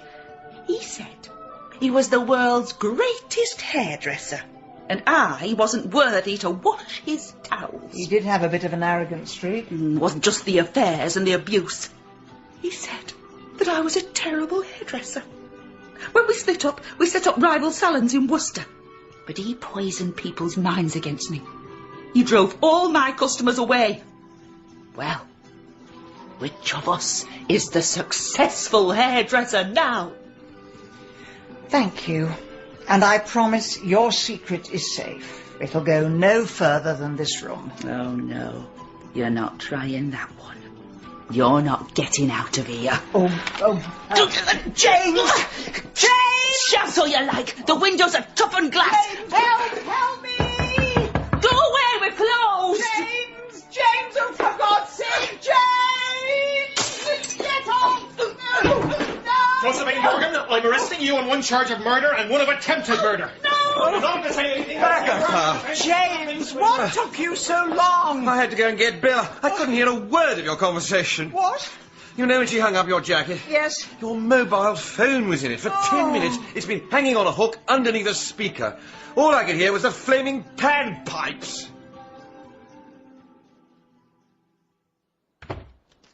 Yes, Chivers, I have just been attacked by a psychopath, but don't worry, you'll get your tea as soon as I've stopped shaking. Hello, Chivers. You'll be pleased to know that you're no longer a suspect.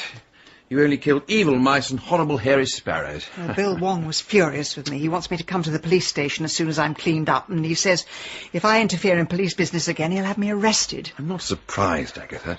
They were probably onto her anyway. Yes, and they would have gone to arrest her the day after she left the country. Agatha, has it ever occurred to you that you're too old for this sort of lark? Oh, yes. Too old and nowhere near enough oomph. You've still got shampoo in your hair. Fine, I'll go and wash it out. Chivers, I have no idea what you have for dinner. Probably the finest smoked salmon, knowing Agatha, but you'll just have to wait till she's washed her hair. I expect you're happy to have her back in one piece. God knows it would kill me if anything happened to her. Oh! Agatha! Agatha! James! What's happened to your hair? What does it look like? It's all fallen out. That wasn't shampoo she used. It was a depilatory. Poor thing, you poor thing. Oh, hold me, James. Agatha, perhaps it should be a warning to you not to get involved in other... I said hold me, not scold me. Well, someone has to scold you, since you seem incapable of keeping away from danger. Oh, for God's sake, why don't you go home and finish your to-do list? Actually, I've already finished my to-do list. There's only one thing I want to do, only I have to ask your permission first. James, what are you doing on the floor? Have you lost something? Yes, Agatha. I lost it quite some time ago.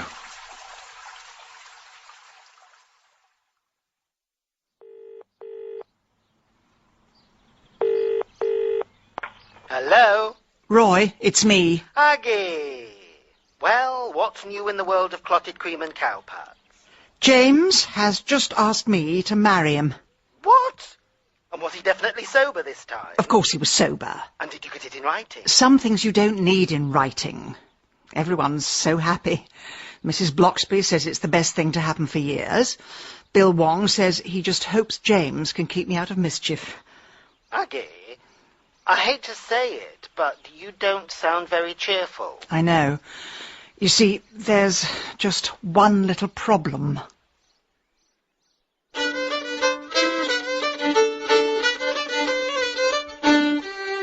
In Agatha Raisin, Penelope Keith starred as Agatha, and Malcolm Sinclair was James.